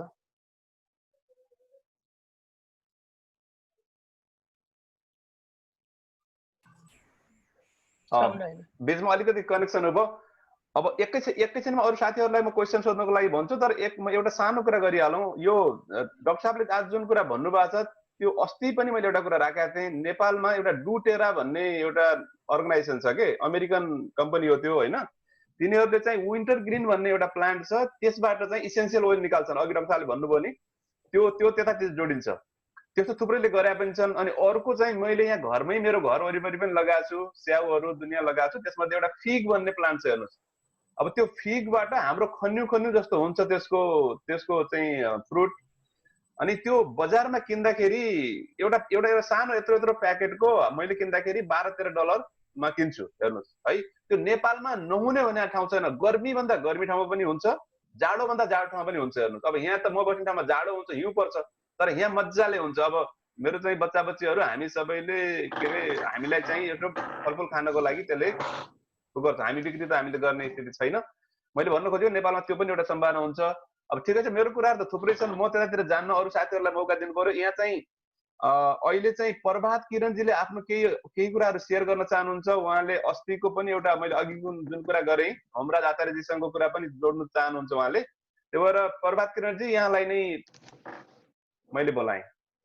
हजुर, मलाई सुन्नुभएको छ?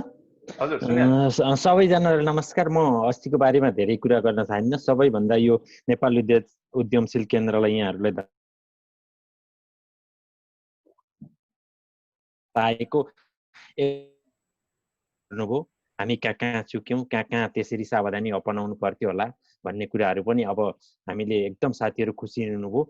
त्यसैले मैले त धन्यवादको लागि मात्रै अघि सुरुमै जोड्न खोजेको हो। अब मैले यहाँ डाक्टर साहबको धेरै कुरा सुने होइन, अनि तर केही कुराहरू पोलिसी लेभलको कुराहरू सोध्न मन लागेको थियो। समय अत्यन्तै थोरै छ भनेको कुराहरूले म एकदम स्पेसिफिक भएर केही क्वेसनहरू गर्छु। जस्तो यहाँले धेरै चाहिँ हाई भ्यालु क्रपहरूको कुरा उठाउनुभयो भनिरहँदाखेरि अहिले नेपालमा जस्तो मैले देखेको छु, अलि उन्नत खालको नस्ल पनि नलगाएर हुन सक्छ, अनि यो बजारीकरण पनि व्यवस्थित नगरेर हुन सक्छ। किवीको मार्केट चाहिँ डामाडोल छ।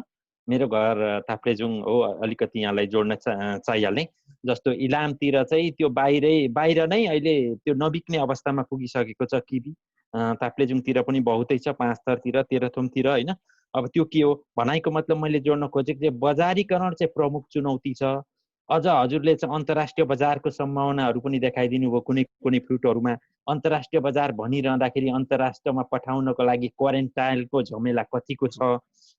जस्तो त्यो एकदमै झन्झटिलो प्रोसेस हुँदो रहेछ। मैले सुने अनुसार अस्ति पूर्ण कणेलजीसँग पनि कुरा भएको थियो, 22-23वटा डकुमेन्टहरू चाहिँ रेडी बनाउनु पर्ने रहेछ विदेशमा सप्लाई गर्छु भनिरहँदा। हजुरले क्यानाडा बस्छु पनि भन्नुभयो, सायदै पूर्ण कणेलसँग पनि यहाँको पक्कै पनि चिन्जान छँदै छ होला। अनि जस्तो मैले यहाँ केही 1-2वटा उदाहरण लिन चाहेँ। हाई भ्यालु क्रपको सम्भावना, चुनौती, यसको पछि हामीले आय आर्जनको स्रोत भनेर देखाइरहँदाखेरि योभन्दा अगाडि यस्तै केही कुराहरू ल्याउने, त्यस्तै कुनै प्लान्टहरूको कुराहरू ल्याउने, अनि बढी जस्तो चाहिँ नर्सरीले फाइदा गर्ने देखियो। अनि बिरुवाहरू चाहिँ सबै किसानमा पुर्याउने, त्यो बिरुवाको कुन नस्लको हो, उन्नत जातको हो कि होइन, त्यसले कसरी दिन्छ रिटर्न भन्ने नगरी जस्तो स्टेभियाको कुरा भयो, एलोभेराको कुरा भयो, बोधिचित्त, त्यस्तै अरू पाउलेनियाको कुरा पनि भयो, रक्तचन्दनको कुरा, यो टिबीको कुरा, अर्को एउटा भुइँस्याउ भन्ने आएको थियो, मलाई अहिले त्यसको ठ्याक्कै भर्नाकुलर नेम, साइन्टिफिक नेम भन्न मैले यहाँ जानिनँ। ती यस्ता कुराहरूमा चाहिँ धेरै चाहिँ नर्सरीले चाहिँ शोषण गरेको देख्छु किसानहरूलाई।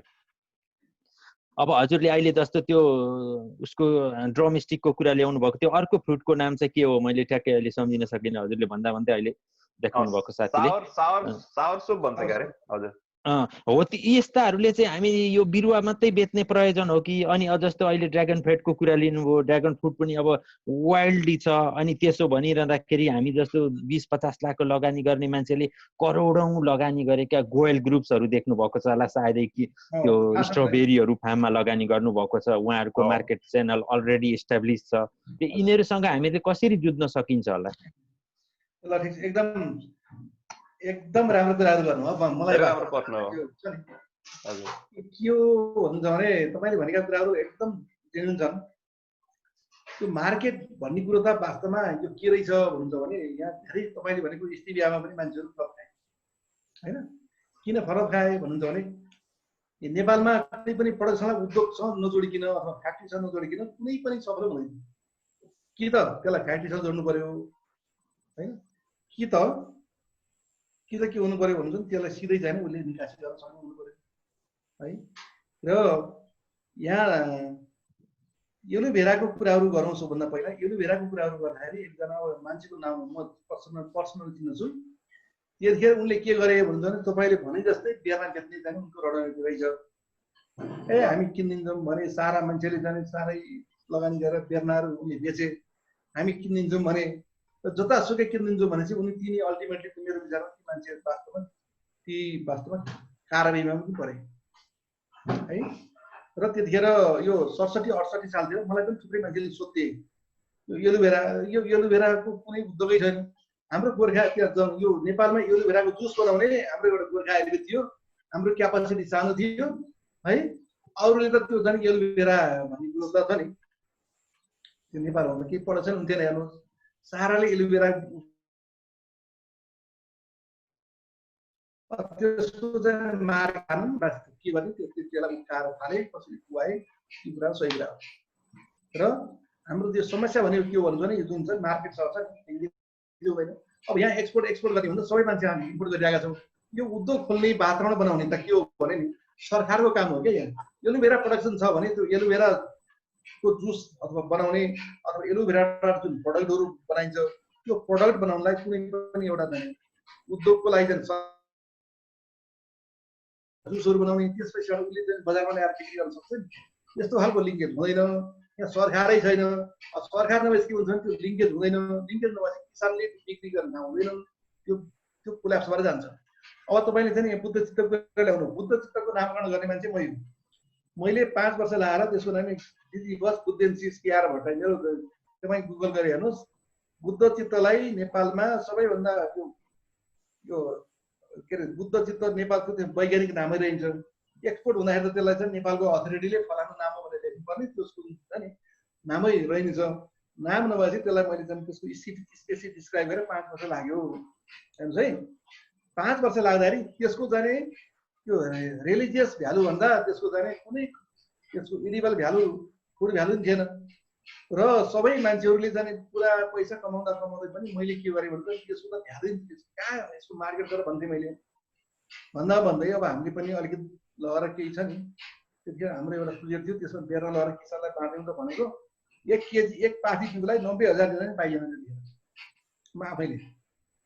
र अनि मैले र एकजना साथीले अब हामीले चाहिँ बेर्ना किन्यो 250-250 मा हामीले चाहिँ यो भुइँचालो जानको 72 सालमा बेर्ना किन्यो।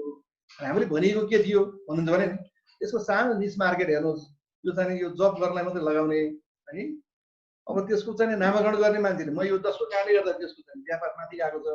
त्यो पनि मलाई के कुरामा कन्भिन्स थिएन भने नि यो जाने माला बनाउने कुरो खानेकुरा भएको कन्जम्सन हुन्छ। हेर्नु माला त एउटा माला सानो मार्केट छ। माला त एउटा माला किने चाहिँ जिन्दगीभर पुगिहाल्छ त्यो गर्ने मान्छे किन्दैन सिटीमध्ये।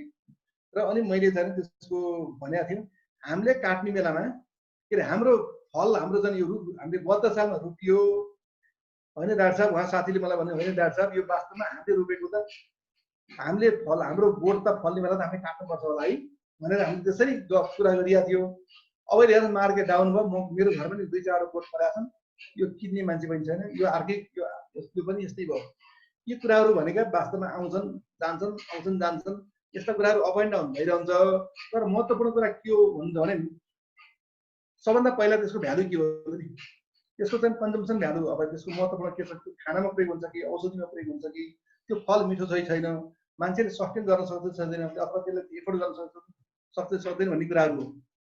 र अब यो ड्रागन फ्रुटको जुन कुरा ल्याउनु भयो, ड्रागन फ्रुट भनेको अरूभन्दा फरक कुरा छ। त्यो किन फरक कुरा छ भने त्यो खाना स्वादै होस् मिठो छ। त्यसले त्यसको चाहिँ मानव शरीरमा त्यसले थुप्रै खालको बेनिफिट गराउँछ त्यसले। अनि इजी क्रप छ, सर्ट टर्ममा रिटर्न हुन्छ र त्यो बजारमा बाहिरबाट आइरहेको छ। त्यसले गर्दाखेरि यो अरू जस्तो चाहिँ फ्लप भएर जाने कुरा होइन। किनभने घिउकुमारी जे भए पनि हामी घिउकुमारीलाई त हामी त घरै दिक्षे त त्यसको त खानु त त्यो प्रयोग हुँदैन, बुद्ध चित्त नि प्रयोग हुँदैन। तर यो प्रयोग हुन्छ। त्यसले गर्दाखेरि अरूभन्दा यो फरक छ। अनि अर्को कुरा चाहिँ उहाँले के भन्नुभएको थियो भने प्रभातजी अनि यसरी हेर्दाखेरि के छ भने हजुर नेपालमा यो कामहरू गर्नलाई त्यो सजिलो छैन। हडलहरू पर्छ। यसलाई फेसिलिटेट गर्ने निकाय छैन। ल यो किसानले यति गर्न खोज्यो भनेपछि त बाहिर त के हुन्छ भने त्यसलाई कसरी फ्यासिलिट गर्ने भन्ने कुरा हुन्छ। यहाँ के हुन्छ भने नि दुःख दिने, यसलाई कसरी जाने अलिकति दुःख दिने, पैसा झार्ने भन्दा यस्ता खालका कुराहरू भेटिन्छन्। फ्यासिलिट गर्ने कुराहरू यहाँ भेटिँदैनन् र यो तपाईँले भनेका कुराहरूसँग म सहमत छु। र यसको बावजुद पनि हामी के हो भने नि हामी जतिको मान्छेहरू त अब यो सरकारको समस्याहरू छ, सरकार कोअपरेट गर्दैन भनेर छोड्ने कुरा त भएन। अब आज दुःख हुन्छ, भोलि दुःख हुन्छ, लड्ने सङ्घर्ष गर्दै जाँदा पनि केही जाने यसमा यो जाने केही गर्न सकिन्छ भन्ने तरिकाले मैले भनेको कुरा हो। तर नेपालमा काम गर्न त्यति सजिलो छैन। ब्याङ्कको कुराहरू छ, जस्तो कृषिकै कामहरू गर्दा पनि हामी आफैले पनि हामीले पनि 13-14% ब्याङ्कको लोन दिइरहेका अवस्था छ। अब 13-14% भनेको हेर्नुहोस् कृषिमा त्यो त एकदम टु मच हाई इन्ट्रेस्ट हो। यस्ता समस्याहरू छन्। यसको समस्या हुँदाहुँदै पनि के हुन्छ भने तर स्कोप नभएको होइन, किनभने सबै कुराहरू बाहिरबाट आएको छ। त्यो बाहिरबाट आएको भन्दा राम्रो क्वालिटीको राम्रो मूल्यमा हामीले जाने सप्लाई गर्न सके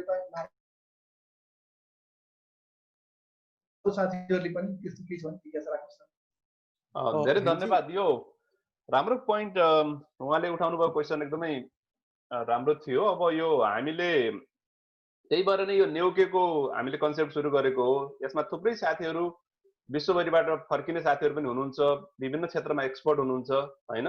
हामीले कुनै एउटा सेक्टरलाई भन्दा पनि यसलाई होलिस्टिक रूपमै हेर्न खोजेको हो हैन। जस्तै मार्केटिङ समस्या छ त्यसलाई कसरी एड्रेस गर्ने, अनि यता प्रोडक्सनको डिजाइनको समस्या छ त्यसलाई कसरी एड्रेस गर्ने हैन। अनि अब इन्टरनेसनल मार्केट त पछिको कुरा होला, अब त्यसमा केही समय लाग्ला। यी यावत कुराहरूलाई हामीले कसरी सल्भ गर्न सक्छौँ भन्ने हाम्रो चाहिँ लङ टर्म भिजन हो।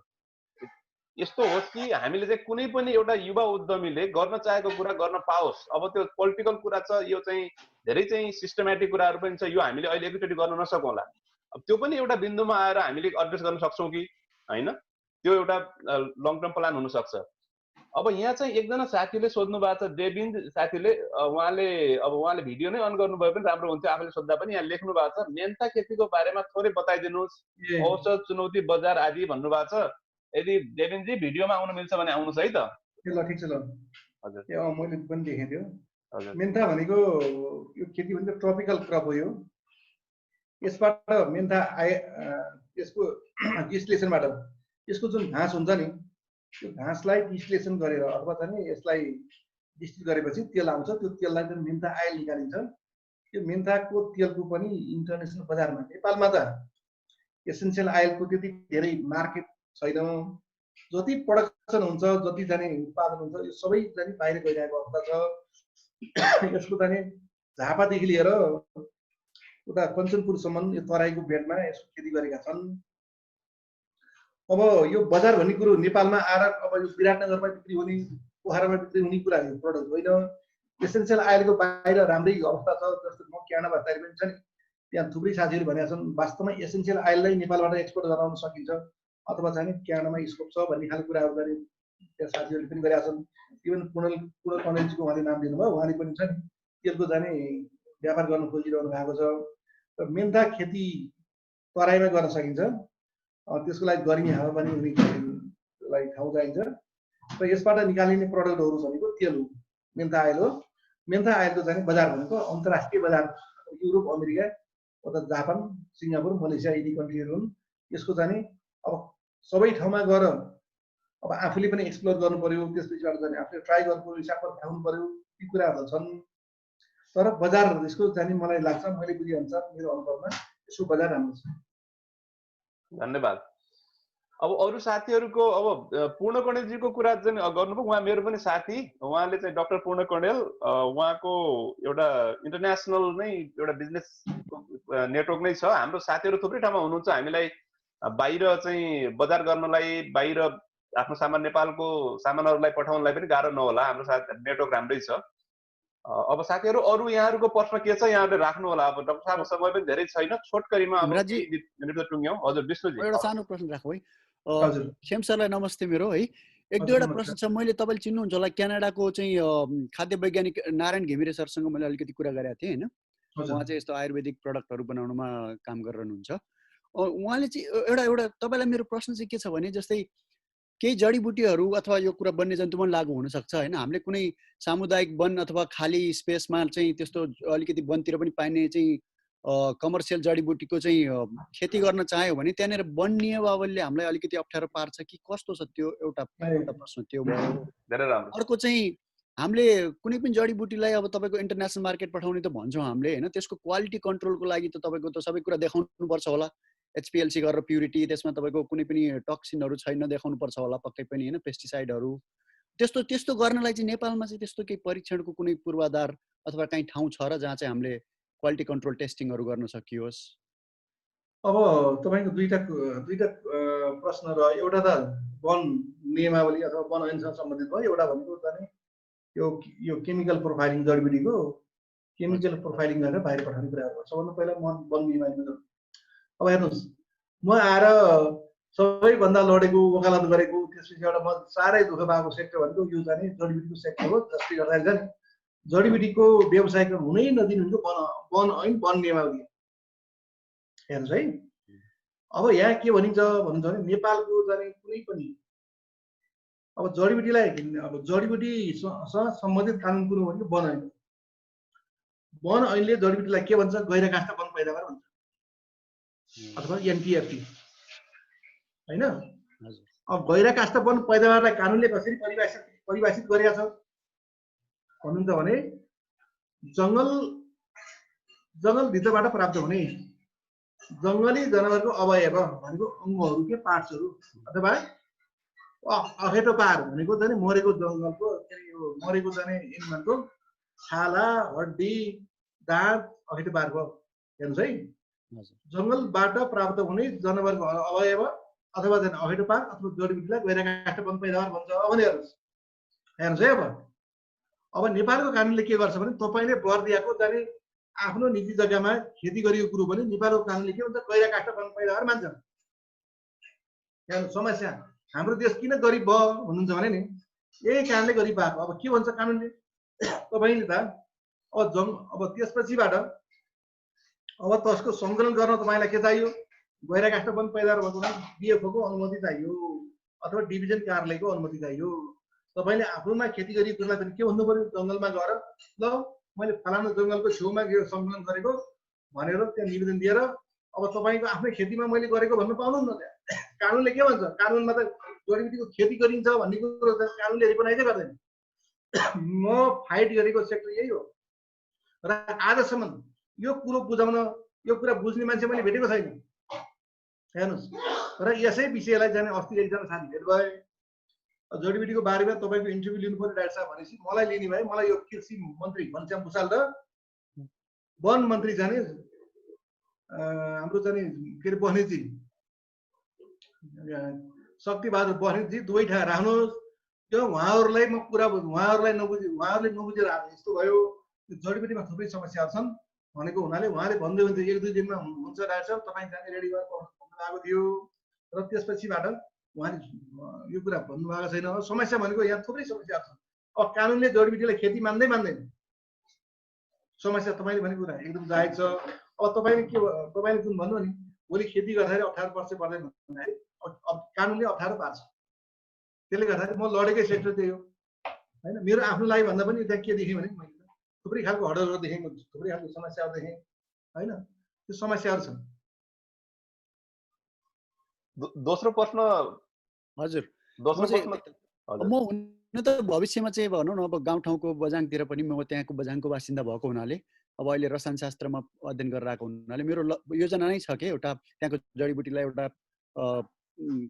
प्रशोधन गरेर अलिकति भ्यालु एडेड गरेर चाहिँ इन्टरनेसनल मार्केट पठाउन सकिन्छ कि भन्ने चाहिँ सम्भावनाहरूको अध्ययन गरिरहेको छु।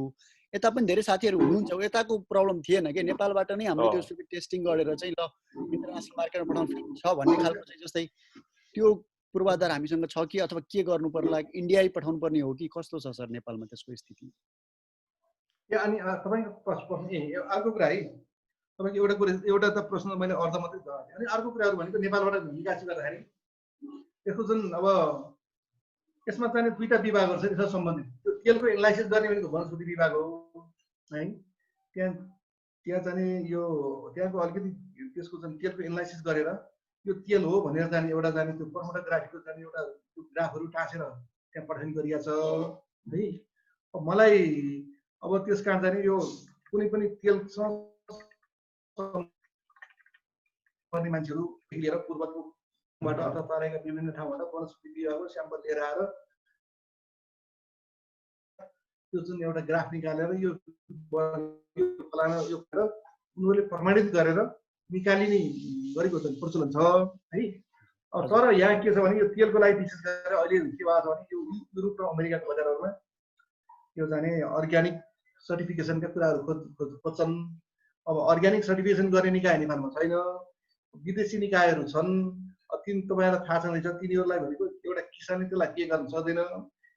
यसै ठुलो स्केलमा खेती गर्ने हो र ठुलो लगानी गर्ने हो भने बाहिरबाट जाने त्यो एउटा मतलब त्यो इन्स्पेक्टरहरू ल्याएर सर्टिफिकेसन गराएर सर्टिफिकेट दिन सकिन्छ। नत्र भने अब यो जुन बजार बाहिर जाँदा त यो चाहिँ अर्ग्यानिक सर्टिफिकेसनले यसलाई अलिकति अडल पनि हुन्छ।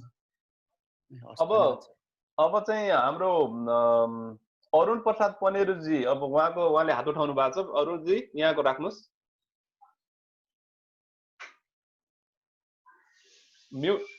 सबैलाई नमस्कार। हजुर अनम्युट गरे। सबैलाई नमस्कार, म अरुण पनेरु है।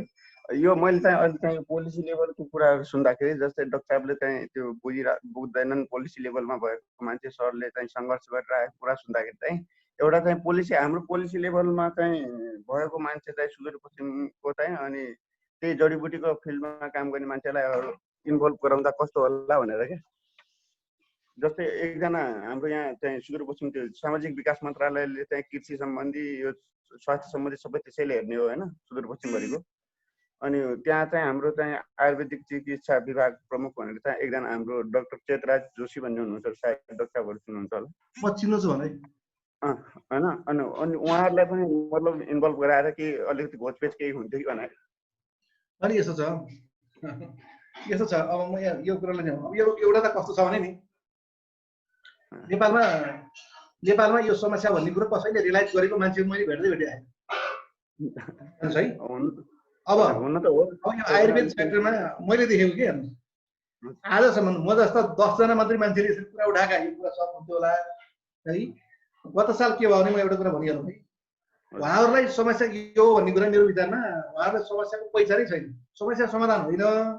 आजसम्म यहाँ मैले 2 जना 3 जना मान्छे मात्रै भेटेको छु यो समस्या यो हो भनेर। अब हेर्नुहोस् है, अब आयुर्वेदको सेक्टरको मान्छेहरू यो समस्या उहाँहरूलाई त्यो समस्याको पहिचान नै भएको मैले पाएको छैन। र अहिले यो एउटा डाक्टर बद्री गौतम हुनुहुन्छ, उहाँले चाहिँ हरेक दिन जस्तो यो चाहिँ जडीबुटीको बारेमा यो समस्याहरू छ भनेर भने त्यो चाहिँ एउटा वालमा लेख्न थाल्नु भएको छ है। यो यो यसमा त कस्तो छ भने अहिले यो समस्या भन्दा पनि कानुन बनिसकेको छ। यो कानुन यो गत साल जाने यो चाहिँ वन ऐन परिवर्तन गर्ने बेला अथवा संशोधन हुने बेला थियो। संशोधन हुने बेलामा हामीले के लेखियो, मैले थुप्रै लबिङ गरेर त्यहाँको जाने यो संसदीय यो समितिको अध्यक्ष पूर्णकुमारी सुवेदीजी हुनुहुन्थ्यो, उहाँलाई एप्रोच गरियो। उहाँले के भन्नुभयो भने डाक्टर साहब के लेख्नु पर्ने हो ठ्याक्कै तपाईँको भाषामा लेखिदिनुहोस् भनेर भन्नुभयो। हेर्नुहोस् है, मैले के गरेँ भन्नु भने नि जडीबुटीलाई निजी जग्गा भनेको अझ ब्राकेटमा लाल पूर्जा भएको जग्गामा खेती गरेको जडीबुटीलाई कृषि उपसरह मानि ओसार पसारमा सहज गर्नुपर्ने, यति एउटा लाइन हो। हेर्नुहोस्, अनि त्यसपछि ल हामी जाने 4-5 जना साथी मिलेर सारा जाने लबिङ गरियो है। ल है हुन्छ यो त पुरा फरकै पर्दैन नि भने। अनि त्यो पूर्णा कुमारीजीले के भन्नुभयो भने सुन्नुहोस् है, यो डाक्टर साहब त्यो जडीबुटी भन्ने कुरो त जडीबुटी भन्ने पर्दैन। अब हेर्नुहोस् यहाँ मान्छेको लेभल हेर्नुहोस्, समस्या के रहेछ। समस्या के छ, तपाईँले खेती गरियो कुरो पनि के छ, जडीबुटीको त के छ भने हाम्रो जाने वन ऐनले के भन्यो भन्नुहुन्छ भने नि तपाईँले खेती गरियो कुरा पनि गएर गाँस्न पर्यो भने मतलब तपाईँले खेती गरियो कुरो पनि जङ्गलबाट सङ्कलन गरेको सरह कानुनले माने हो। तर खेती गरियो कुरो त कृषि उपज मानिएका सबै समस्या सल्भ हुन्थ्यो। हेर्नुहोस् है, आफ्नो निजी जग्गामा बिउ बिजन गरेर जोतेर जुन लगाइन्छ त्यो लगाइएको कुरोलाई कृषि उपज मानियोस् भन्ने कुरा मात्रै हो हाम्रो। त्यो कृषि उपज गराउन सकिएन त, समस्या जस्ताको तस्तै छ। हेर्नुहोस्, अब मेरो फार्मबाट काठमाडौँ जडीबुटी ल्याउनु पर्यो भने समस्या त्यही हो। अब मैले खेती गरिएको कुराहरू छ है, त्यसले गर्दा यस्ता समस्याहरू यो समस्या बुझ्ने नेपालमा जाने यो समस्या यस्तो भएको छ अनि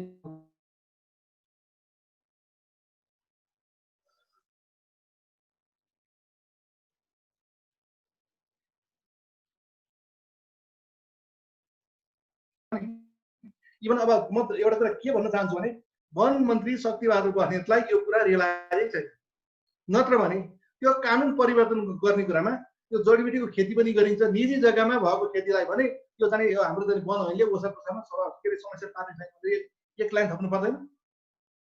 अनि घनश्याम भुषालजीलाई नै गएर मैले के भने यो जडीबुटी खेतीलाई कृषिमा ल्याउनु पर्यो। यो कृषि भनेपछि त न वनले मान्ने न त कृषिले मान्ने, यो बिचको भएलाई घेर्ने निकाय भन्दाखेरि यो जस्ताको तस्तै छ। म जान्ने भएको भनेको अब मैले जाने 48 सालबाट मैले नेपालको यो वन मन्त्रालय अन्तर्गत यो वन स्मृति विभागमा काम गरेँ। त्यतिखेरबाटको जुन समस्या मैले रिलायन्स अहिलेसम्म यो समस्या सल्भ पनि भएको जस्ताको तस्तै छ। जडीबुटी भनेर त्यो बजेट भाषणमा 1 वर्ष जाने यो जडीबुटीको प्रशोधन गरिन्छ भनेर आउँछ, त्यो मैले 48 सालबाट सुन्दै आएको, अहिलेसम्म जाने त्यसमा केही परिवर्तन आएन। त्यो मैले हजुरको समस्या बुझेँ सर, तर खास हुने त त्यस्तै नै हुन्छ होइन। तर मैले भन्न खोजेको चाहिँ अब यो पोलिटिकल इन्फ्लुएन्स बिना चाहिँ नेपालमा केही पनि हुँदैन। त्यही हजुरले भने जस्तै डिएफएफलाई सेटिङ गर्ने अनि मन्त्रालय सेटिङ गर्ने बाहेक अरू केही कुरै हुँदैन। तर मैले भन्नु खोजेको जस्तै अब कि त त्यो पानीको बेगलाई रोक्न सक्नु पर्यो, होइन भने त्यही पानीको बेगसँगै अलिकति तैरेर साइड लाग्नु पर्यो। त्यो बरु तैरेर साइड लाग्ने कि भन्न खोजे मात्र। त्यही हो तपाईँले भनेको त्यही हो। अब त्यसपछिबाट अब सर यसरी तपाईँहरू जस्तो साथीहरू आउनुभयो, उठाउनु भयो, यस्तै यस्तै गर्दै गर्दै जाने कुराहरू होइन। जस्तै अब त्यो समस्या त भयो कि सोल्युसन त निकाल्नु पर्यो नि त होइन। समस्या त त्यो सबैलाई थाहा छ यहाँ के समस्या छ। सोल्युसन त के हुन्छ भने पोलिटिकल पावर लाएर त्यसपछि जाने। अब पोलिटिकल पावर लगाउन त के फरक परेर भने हो।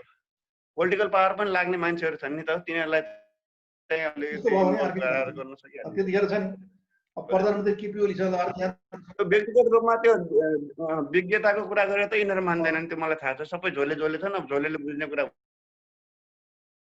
त्यही ब्याकडोरैबाट तिनीहरूलाई चाहिँ राम्रो काम गराउन चाहिँ सकिन्छ। यति करोड छ हजुर, मन्त्रीले हजुरलाई 4 करोड हजुरलाई आउँछ, हामीलाई 3 करोड जति हामीलाई आउँछ भनेपछि काम पनि गयो। अरूलाई यो देशको माया यस्तो छ, यो देशमा रोजगारी सिर्जना गर्छ, यसले चाहिँ बादल यो केही मतलब छैन कसैलाई हुँदैन। हजुर त्यो त हुँदैन, मलाई त्यो बुझे सर। त्यही भएर अब त्यो खोलाको बहावसँगै यसो तैरिनतिर लाग्ने कि भनाइ हो। अनि सही हो तपाईँ हजुर। अरू के विकल्पै छैन, तर फ्रस्ट्रेसन बाहेक के हुँदैन। हजुर धेरै राम्रो, धेरै। अब समय पनि साथीहरू सबै छैन, मेरो फेरि अर्को मिटिङ पनि छ। अब 5 मिनटमा टुङ्ग्यौँ यसलाई, 5 मिनट साँच्चीकै 5 मिनटमा होइन। अब एउटा मात्रै प्रश्न लग्न चाह्यौँ हामीहरूले। एउटामा साथीहरूले केही छ भने सोध्नु होला, नत्र चाहिँ आजको निष्कर्ष निकाल्नुपर्छ एकैछिनमा। हाम्रो डाक्टर भरत नेगीजी। हजुर हजुर नमस्ते डाक्टर साहबलाई, सबैजना नमस्ते हजुर। धेरै कुराहरू आज जानियो। अब यसो हेर्दाखेरि आशावादी र निराशाजनक अब दुई कुराहरू देखियो कि अब यहाँहरूको अब रिकमेन्डेसन कसरी गर्नुहुन्छ, जस्तो कि अब हामीले यसमा चाहिँ जाने कि अथवा नजाने भन्ने कुरामा क्या। किनभने हेर्दाखेरि दुवै साइड चाहिँ कुनै न कुनै तरिकाले अब त्यहाँ चाहिँ अलिकता निराशाजनक पनि देखिन्छ है धेरै कुराहरू। अब यसको पोटेन्सियल पनि छ नि त। अब हामीले चाहिँ कसरी यो अलिकता कन्फ्युज जस्तो हो क्या, यसलाई चाहिँ कसरी हामीले रिकमेन्ड गर्नु। यस्तो छ अब यो समस्या भनेको कस्तो छ भने तपाईँले भनिहाल्नु भयो, समस्या छन्, सहज छैन। अब अहिले देखिहाल्नु भयो संसारका सबै राष्ट्रहरूले यो कोभिड-19 को लागि चाहिँ सबैले स्टिमुलस प्याकेज ल्याए। नेपालमा केही प्याकेज देख्नु भयो त? उल्टो भ्रष्टाचार भएको छ, देश त्यही हो। हेर्नुहोस् है, कहीँ देख्नु भएको छ त? हेर्नुहोस्, हामीले कृषि लोन लिएका छौँ, त्यो कृषिको भाषण के अरे बजेट भाषण लाग्दैन। अब त अलिकति छ नि, सहज हुन्छ कि ब्याज बढ्छ कि अथवा के हुन्छ भन्दा केही भएन। हेर्नुहोस्, उल्टो जाने भएका सुविधाहरू अथवा भएका फेसिलिटीहरू गए होलान्, थप केही पनि भएन। अब यहाँ यो समस्याहरू के छ भन्छ, यहाँ ठुल्ठुलो कुराहरू गर्छन्, प्रोपागन्डाहरू गर्छन्। यो देशमा के रहेछ भन्नुहुन्छ भने नि, मैले बुझेको, मैले धेरै बुझेको छैन भन्छु। म 2 वर्षपछि मैले जुन चाहिँ नेपाल सरकारको अर्गनाइजी फर्स्ट काम गरेँ है, विभिन्न जाने समितिमा भएर अध्यक्ष भएर यी सारा कुराहरू यस्ता कुराहरू पनि गरियो। मैले त्यो अनुभव होइन। मैले 2 वर्षपछि यो देशमा केही गर्छु भनेर म फर्केर आएर मैले जाने जुन समस्याहरू मैले बुझेँ त्यो समस्या मात्रै मैले भन्न गइरहेको छु। र समस्या के रहेछ, हाम्रो देशलाई गरिब बनाउने भनेको कृषि र वन सम्बन्धी नीतिहरू नै हाम्रो लागि गरिब बनाएको हो। हेर्नुहोस् यहाँ के छ भन्नुहुन्छ भने नि, तपाईँ हामीलाई जाने यो संविधानले केही फरक पारे आएन, केही गरे होइन। राष्ट्रिय संविधानले केले गर्यो भन्नुहुन्छ भने संविधानले जनजीविकालाई, अर्डिनरी पिपलको चाहिँ लाइफलाई के असरै पार्दैन। यहाँ त राष्ट्रपति प्रधानमन्त्री हुनलाई त्यो गेमलाई मात्रै असर पारेको छ। तपाईँको त्यो राष्ट्रपति हुने खेल थियो अथवा राजा हटाउने खेल थियो भने तपाईँ असर पार्यो होला। जनजीविकाको असर केले पार्दो रहेछ भने नि ऐन अन्तर्गत नियमावली भए अनि मन्त्रालय अन्तर्गत कार्यविधिहरू भए होइन त, ती जाने यो जाने ऐन कानुनहरू यो जाने रुल रेगुलेसन अनि यो कार्यविधिहरूले यसलाई असर पार्दो रहेछ। ती कार्यविधिहरू के छन् भने जुन एउटा पञ्चायत गयो, पहिला राणा शासन थियो, राणा शासनपछि पञ्चायत आयो, पञ्चायतपछि अरू अनि यो डेमोक्रेसी आयो। त्यो लेगासी छ नि, त्यो जङ्गबहादुरको पालाको लेगासी भन्छु नि म, त्यो लेगासी परिवर्तन भएको छैन, केही परिवर्तन आएन, कहीँ भएको छैन। र के हुन्छ भने नि अब तपाईँलाई म उदाहरणको लागि भन्छु, म 48 सालमा जाने यो मैले यो बोटानिक्सबाट वैज्ञानिक अधिकृत जाहेर खाएको थिएँ। त्यतिखेरबाट वन मन्त्रालयको भाषा, वन मन्त्रालयको कार्यक्रम के भन्थ्यो, जडीबुटी खेतीलाई प्रोत्साहन गर्ने छ सरकारले भन्थ्यो। अहिलेसम्म त्यही भन्छ। त्यो भन्ने सरकारले त जडीबुटी खेती गर्ने कुरो त यो मान्छेले निजी जग्गामा गर्छ, निजी जग्गाको गरेको कुरो त कृषि उपज मान्नुपर्छ। यसलाई चाहिँ अरू कृषिले जसरी कृषिले चाहिँ लोन दिन्छ अथवा जुन एउटा अरू सुविधा पाउँछ, त्यो जडीबुटी खेती गरी किसानले पनि त्यही पाउँछ भन्ने खालका त्यस्ता खालको कुराहरू सुधार गरिदिएको हुन्छ। हेर्नु केही सुधार भएको छैन। त्यो जुन छ नि लेगासी छ, त्यो लेगासीको त परिवर्तन नै भएको छैन।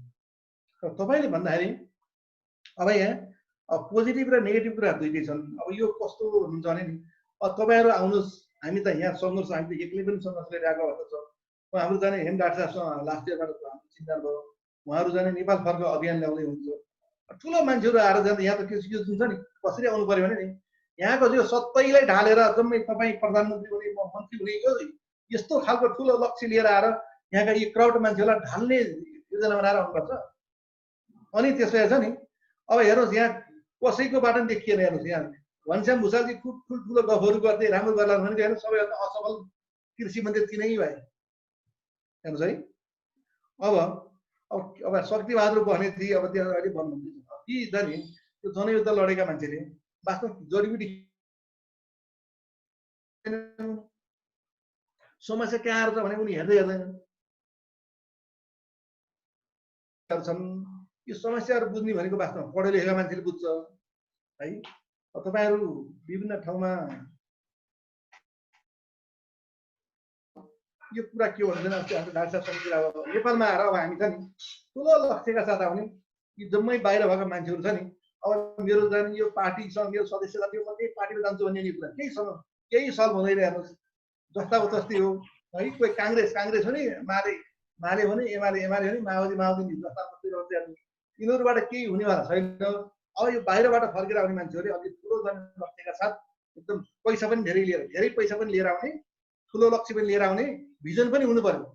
जस्तै छ नि यहाँ अब त्यो पोलिटिकल कुरा फरर चाहिँ माओवादी यसो गर्दै खान्थ्यो भनेर फरर भाषण गर्ने, अरू पनि काम गर्ने व्यवहारिक स्किल युनिभर्सिटी केही हुँदैन नि। जस्तै त्यसको उदाहरण घनश्याम भुषालजी हुन्, उनी मार्क्सबाट व्याख्याकार हो। अब हेर्नु यो यति सानो त्यो व्याख्याकार नै जब कृषिमा तपाईँ हामी जस्तो युवा मान्छेलाई आकर्षित गर्न एउटा बिमाको व्यवस्था गरिदिएका के हुन्थ्यो, तपाईँले खेती गरेको पनि मर्यो, रोग लगाएर मर्यो, खडेरले मर्यो भने सरकारले बिमाको सम व्यवस्था गरिदिएको भए मान्छेले यो सरकार छ लगानी गरेको कुरा छुटीपछि त आउँछ होला। अनि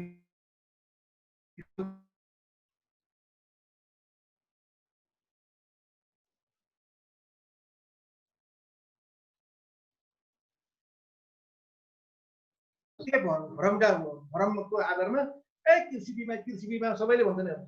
कृषि बिमा कहाँ समस्याहरू छ, त्यो बिमा समिति छ, बिमा समितिको बिमा ऐन छ, त्यो बिमा ऐनमा गएर ल त्यो तरकारीको पनि बिमा हुनुपर्छ, काँक्रो घिरम्दाको पनि बिमा हुनुपर्छ, स्याउको बिमा हुनुपर्छ भनेर स्पेसिफाई गरेर यस्तो कुरा लेखिदिएको। अनि त्यसबाट त्यो बिमा गर्ने कम्पनी खडा भइदिएको हुन्छ। हेर्नु त्यहाँ कानुन केही पनि छैन, बिमा भनेको छ। अनि त्यसबाट यी जम्मै हावाका भरका कुराहरू हुन्। यो समस्या भनेको साधारण समस्याहरू, ठुल्ठुलो कुरा समस्या होइन, साना समस्याहरू यहाँ यो समस्याहरू छ। यसलाई यति गरौँ भन्ने भने त यो समस्या सल्भ हुन्छन्, तर त्यति गर्ने मान्छे जन्मेकै रहेछ नि। यो अहिलेका जुन मान्छे छन् नि, अब हेर्नुहोस् यी जुन मन्त्रालयमा सानातिर यो कार्यविधि जुन रुल रेगुलेसन साना कुराहरू छन् नि, यिनले यो दुःख दिएको। हेर्नु यिनको कुनै ठुल्ठुला आज पनि हाम्रो संविधान संशोधन भयो, ठुल्ठुला कुरा हुन्छन्, यी सानो कुरा कहिले हुँदैन। त्यही सानो कुराले दुःख दिने। एकदमै सही कुरा डाक्टर साहब। अब यो त एउटा भनिन्छ नि, सबै नीतिहरूको नीति भने राजनीति नै हो आखिरी, जति जे भने पनि हामीहरूले, होइन? किनभने राजनीतिक ठिक ठाउँमा आएन भने अरू नीतिहरूले काम गर्दैन, त्यो त यथार्थ कुरा हो। तर हामी त्यो एउटा दिशामा अहिले त्यो कुरा गऱ्यो भने अहिले अगाडि हुन्छ, हामी त्यो दिशामा पनि एउटा जान सक्छौँ, किनभने लास्टमा धक्का दिने भने त त्यसै बाटो हो, होइन? त्यही भएर अब यो चाणक्यले पनि भन्नुहुन्छ नि, धर्मस्य मूलम अर्थ, होइन? यो उहाँको एउटा लामो एउटा कोटेसन छ, धर्मस्य मूलम अर्थ, धर्मको मूलमा पनि अर्थ छ अरे। भनेपछि अरू कुरा त अब हामी अब यो चाहिँ अर्थसँग हामीले गर्न खोजेको कुरा जोडिन्छ।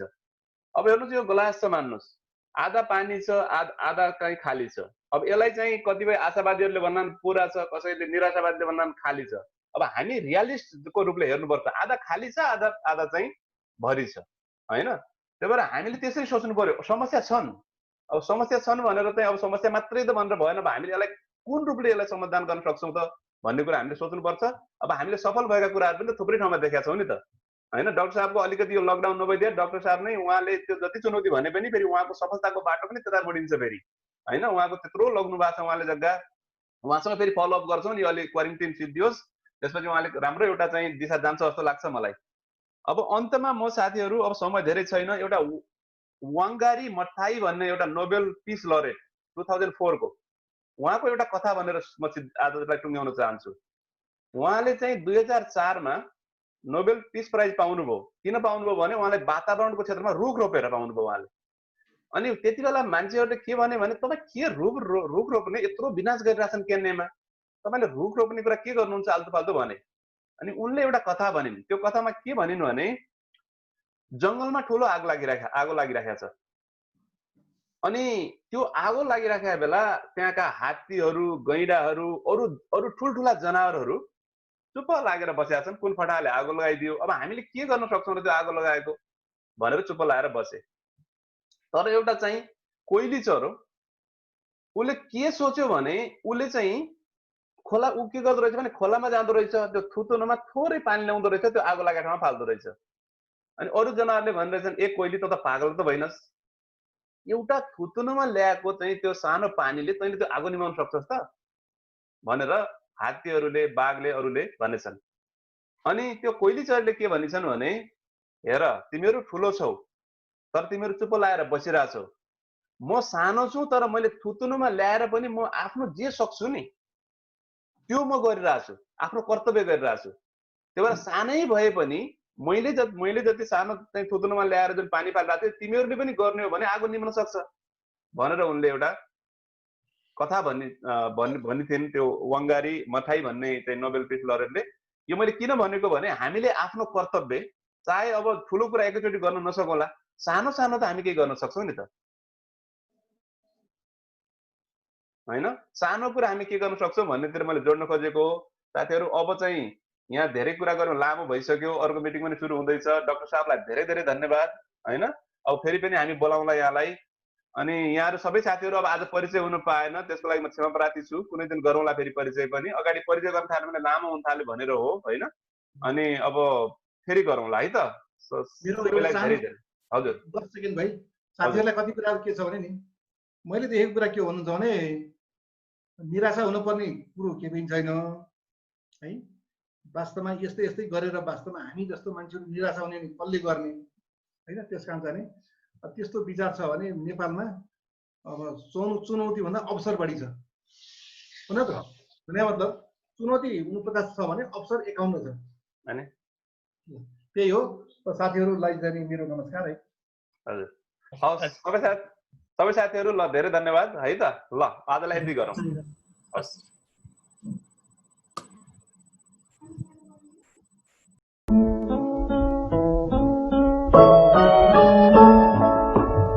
आमा नेपाल तिमीलाई संसार की राम्री बनाउला, कोटी जन मिलेर सुसारु गर्दै जाउँला। आमा नेपाल तिमीलाई संसार की राम्री बनाउला।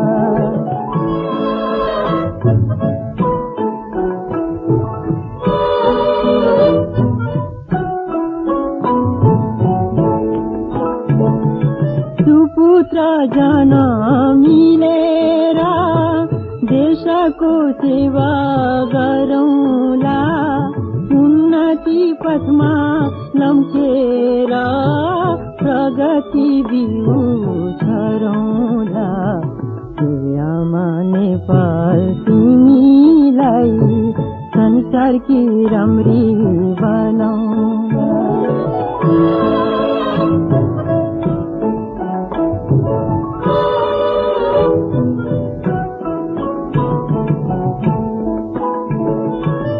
काँधमा काँध थापेर परेको बोझ उठाउँला आजको दुःख सहेर